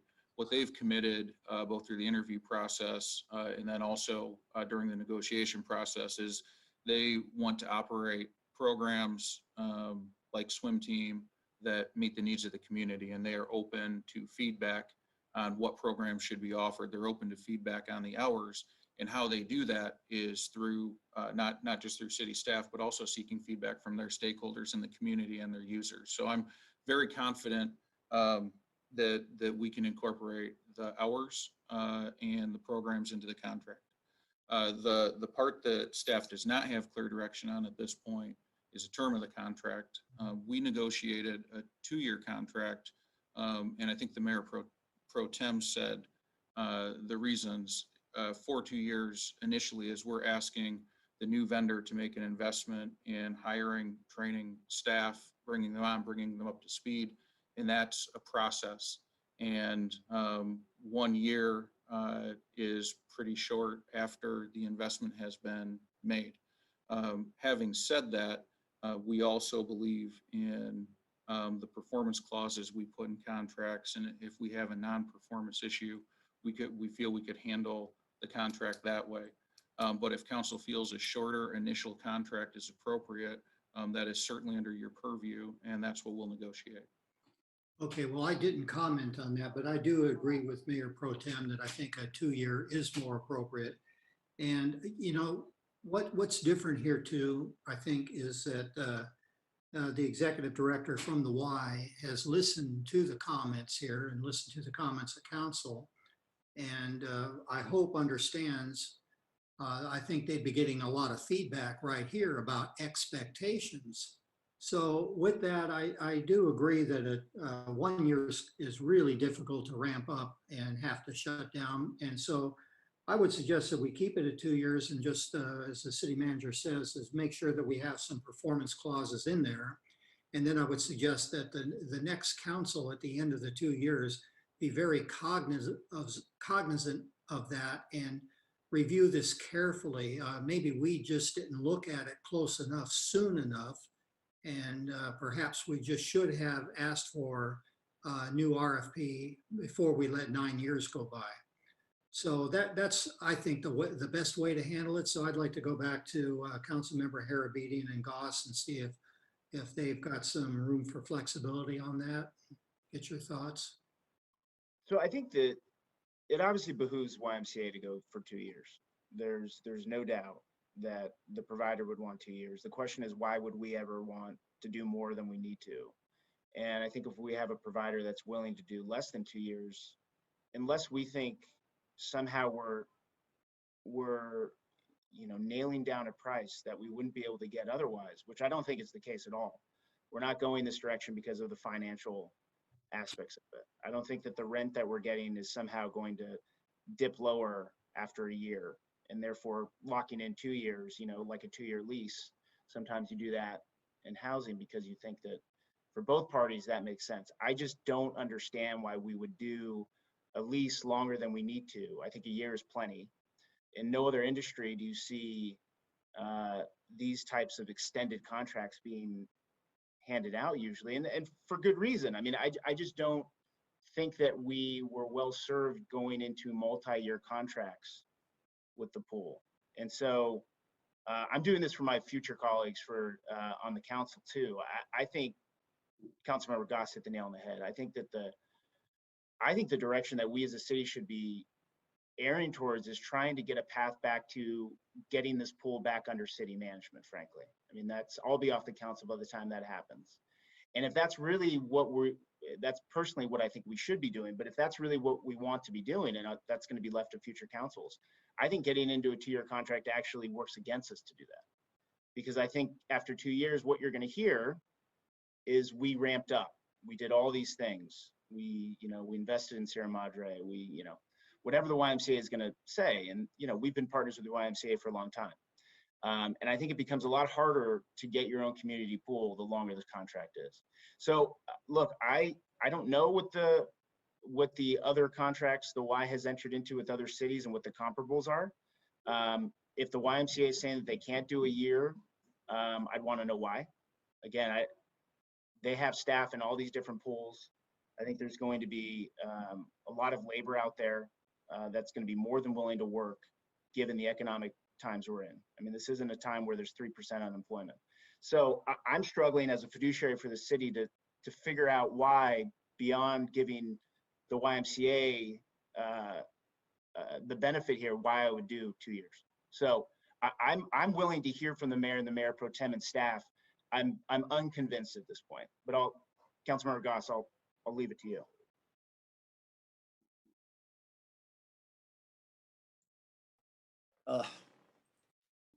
When you talk about the path to a public community pool, kind of more or less the way it used to be, I do agree. The longer the contract you agree to, the harder that becomes. I don't know if future councils or the public at large, I really don't know where the public is on a community pool. I'm in some sense old fashioned about things. I kind of believe public means what it says, public. And that maybe I'm not in keeping with the times.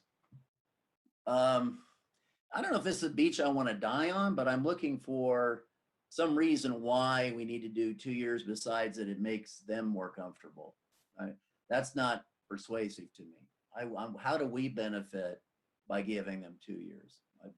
My ears are open. Okay, well,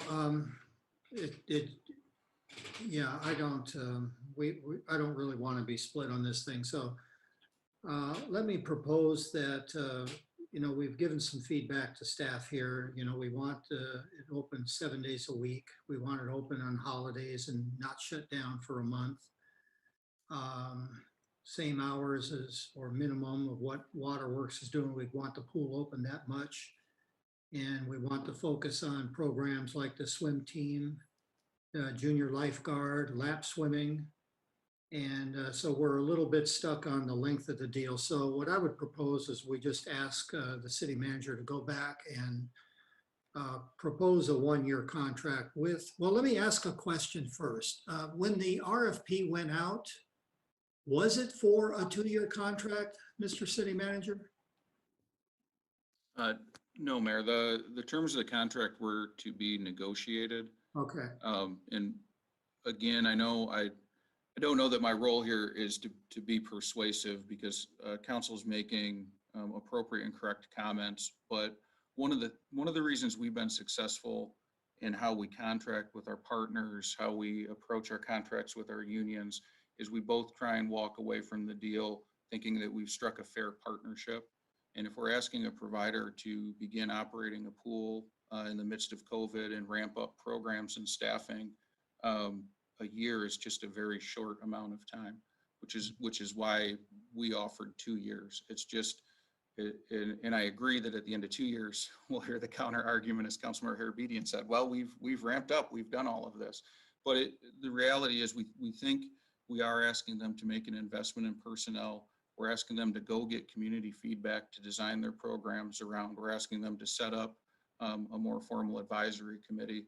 And though they have the processes in place to do that, I don't think we should anticipate that everything out of the gate is running at the beginning as it will be in the middle or the end. Yeah. And I'll just add on to that, especially all the programming we're asking them to consider. It does take time to ramp up those types of programs. And to do the outreach, especially during a time of COVID, I don't think we're going to be out of COVID in the next few months. And given, a year, they're not going to have the ability to really outreach to, I think, the residents that really want to benefit from this.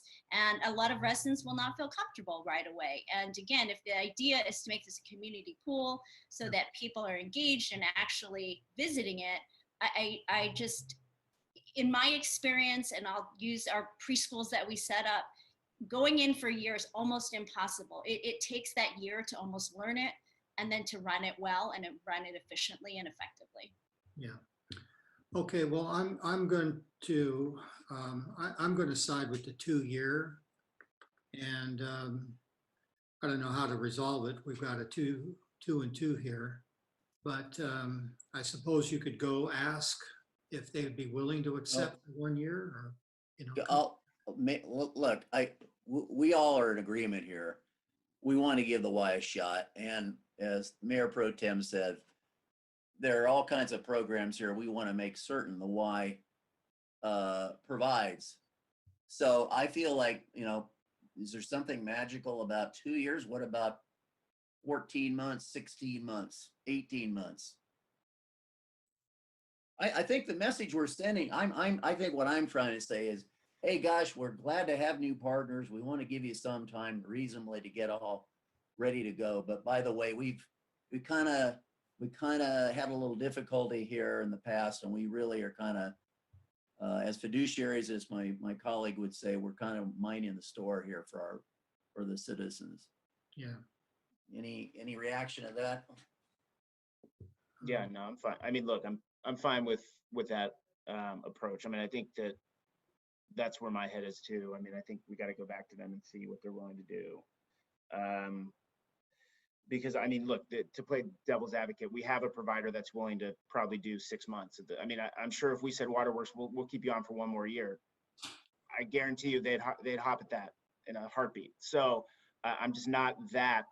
I'm not that sympathetic to any new provider that says, I need more time. So look, I think we got to go to YMCA and see what they can do.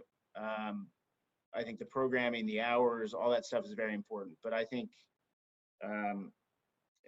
one of the comments was, you really don't, I think the Mayor Pro Tem said it, you really don't know what the program's going to look like until a year into it. And then after that's kind of what I'm worried about, I guess, is that I don't want a year of the YMCA figuring it out. And then 14 months into it, we finally feel like we hit our stride.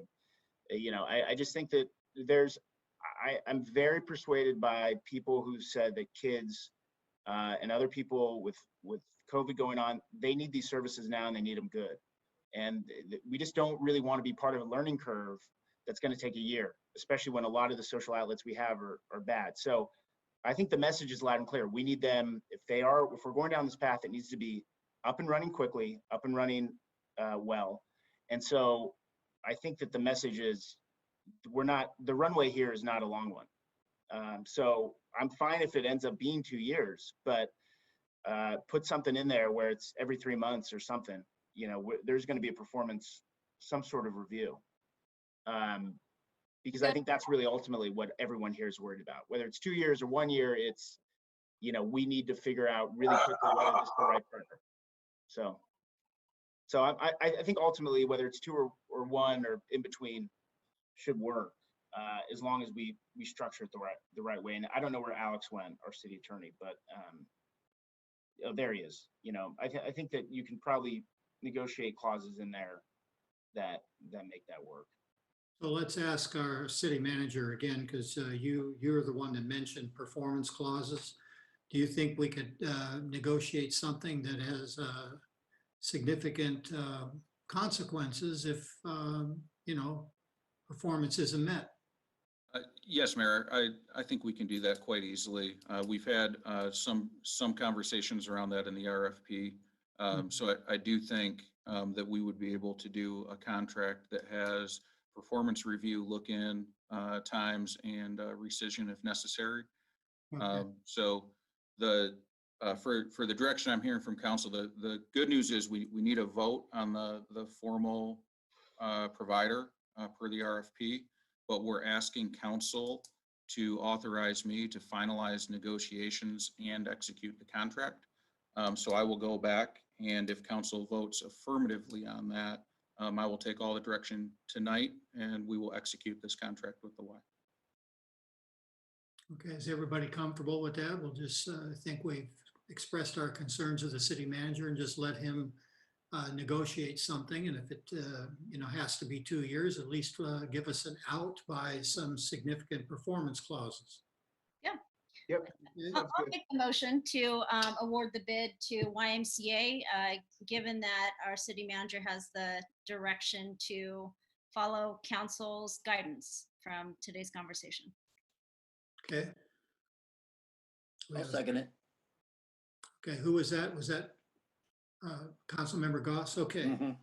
Okay, Madam City Clerk, we have a motion and a second. Would you call for the roll? Mayor Kaposha, Yes. Mayor Pro Tem Arizmendi, Aye, yes. Councilmember Goss, Aye. Councilmember Harabedian. Yes. The motion to authorize the city manager to execute an agreement with the Pasadena Sierra Madre YMCA to lease and operate the Sierra Madre Aquatic Center.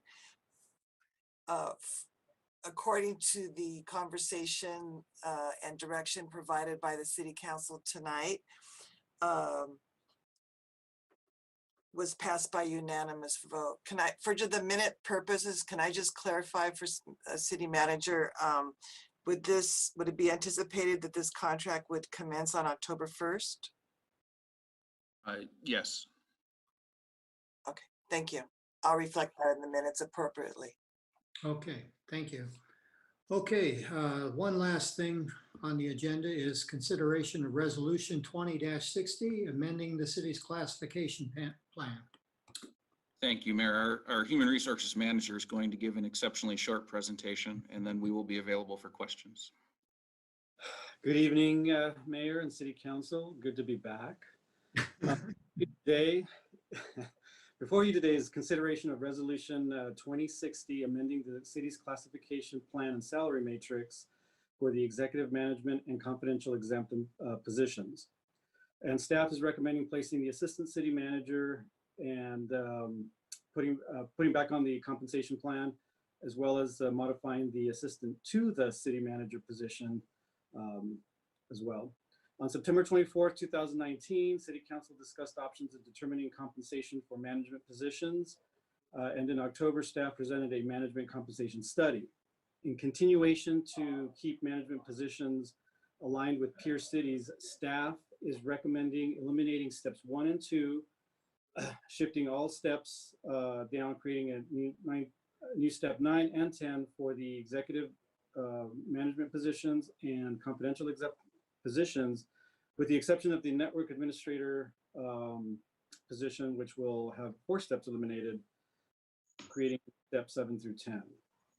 In addition to amending the compensation plan and salary matrix, staff is recommending placing the assistant city manager back on the compensation plan.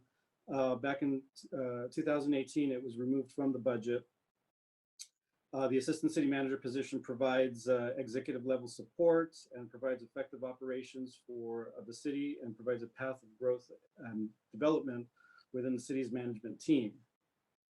Lastly, staff is recommending modifying the assistant to the city manager position to be more in line with the city manager's vision of the position that includes complex analytical and technical work, research assignments, and variety of administrative and operational procedures. And that concludes the presentation, and we'll take questions. Okay, thank you very much, Mr. Hernandez. What questions do we have?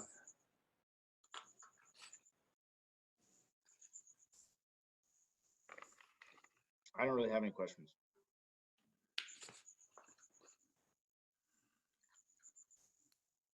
Anybody else? Okay, I don't either. Okay, well, no questions, so we'll open it up for public comment. Is there anybody in the queue for public comment?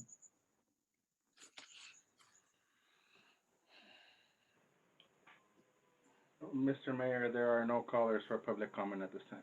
Okay, great. Do we have any other discussion, or we have a motion? I'll move for approval. Second. Okay, we have a motion and a second. Madam City Clerk? Mayor Kaposha, Yes. Mayor Pro Tem Arizmendi, Aye. Councilmember Goss, Aye. Councilmember Harabedian. Yes. The motion to approve Resolution 20-60 was passed by unanimous vote. Okay, thank you. Thank you. Okay, two more things. Is there anything for a future agenda that somebody would like to recommend? I have a, Go ahead. go ahead, go ahead. I'd like to see if we can go ahead and follow up and have our next meeting outdoors, weather permitting, like we had planned for tonight. Do we need to agendize that? I don't.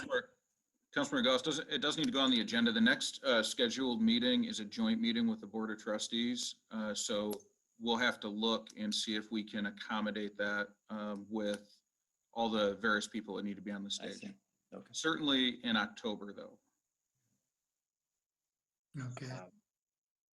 I have a few things, Mr. Mayor. I'll go quickly, but following up on Ms. Sheridan's suggestion, I do think I'd like to agendize discussion on a letter or proclamation to the Postmaster General. And secondly, I don't think this needs to be agendized. I do think staff should be in the village newsletter, whatever we think, should be informing folks on voting options. I mean, I think that's a good idea. I know that the registrar sends out things, but I think that this is a new election for a lot of people. So voting here locally in November is going to be a little different for folks. I also do want to agendize a future, hopefully for next meeting, a discussion and hopefully a letter of support in support of our business owners who are running breweries and bars that have capability of drinking outside in a socially distanced way, a letter to the state and the county to support the reopening of those facilities. And I know right now the block seems to be on the state level, even though wineries are open, and obviously restaurants are open and drinking establishments with food are open. So I do think that there has been an unfair targeting of establishments that are only serving drinks. Somehow they are not able to open. And I think that we as a city should support those businesses here in town. There's a few of them that are hurting. And I know that all of us here have probably frequented them and seen them. Kelly at RT Rogers, the Buck.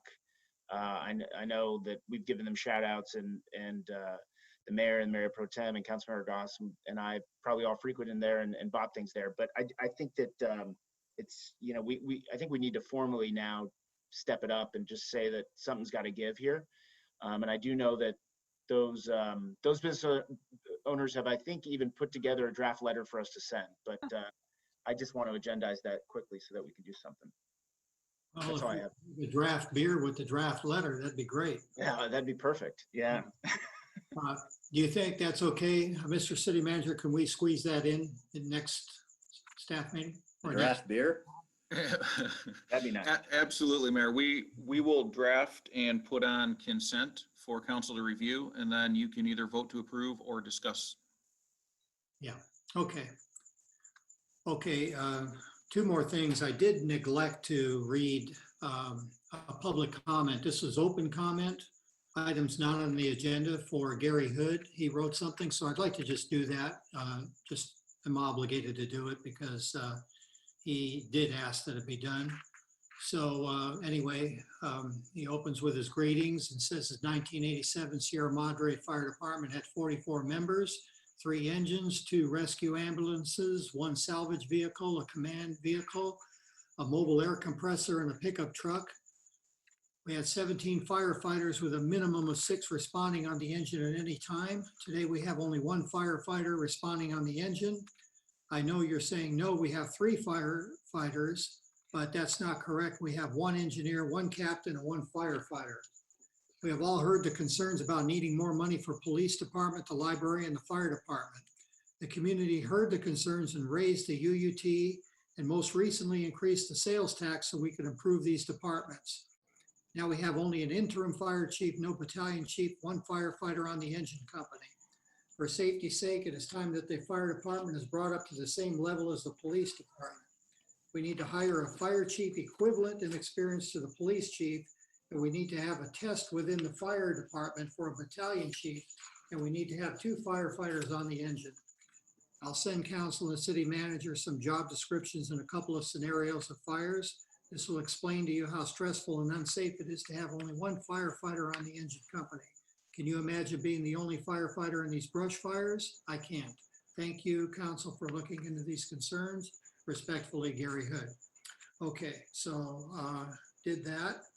And now one more thing is the city is advising, this is a Nixle alert that went out from the police department. The city is advising all residents north of Grandview to voluntarily evacuate due to the Bobcat fire. And the reason is that they wanted to get this out early so that those of you who want to evacuate or feel that you're going to have to anyway, this gives you an opportunity to reserve a hotel nearby, because if that fire comes roaring down the hill and once evacuation is ordered, it may be hard to get a place locally. You might have to go a ways to get it. So just wanted to get that out there. Is there anything else we have, Mr. City Manager, that we want to announce right now regarding the Bobcat fire? Not really, Mayor. I think the Nixle alert and your explanation of it was perfect. We have command staff that are just leaving a briefing now. I'm about to go and meet with them. But the voluntary evacuation is for people to make plans, people that have the ability to go now, people that have pets, large animals. It's to make plans now. Go if you can, if you're comfortable. If you don't want to go now, please make plans in case a formal evacuation comes. Okay, but as of the moment, is the fire moving? I know we're expecting a change in wind direction here. So do you have any assessment of the threat? Yes, I'm about to be briefed on it, Mayor. I think the meeting tonight changed some of the ways the cities were thinking about it, but until I get the briefing, I can't comment on it. All right, so if you don't know what a Nixle alert is, go to the city website and sign up so that you can get the alert directly from the city and you don't have to rely on friends and neighbors and emails and rumors and whatever. So I implore everybody to do that, and please be safe. Okay, anything else? So with that, we'll adjourn. Okay.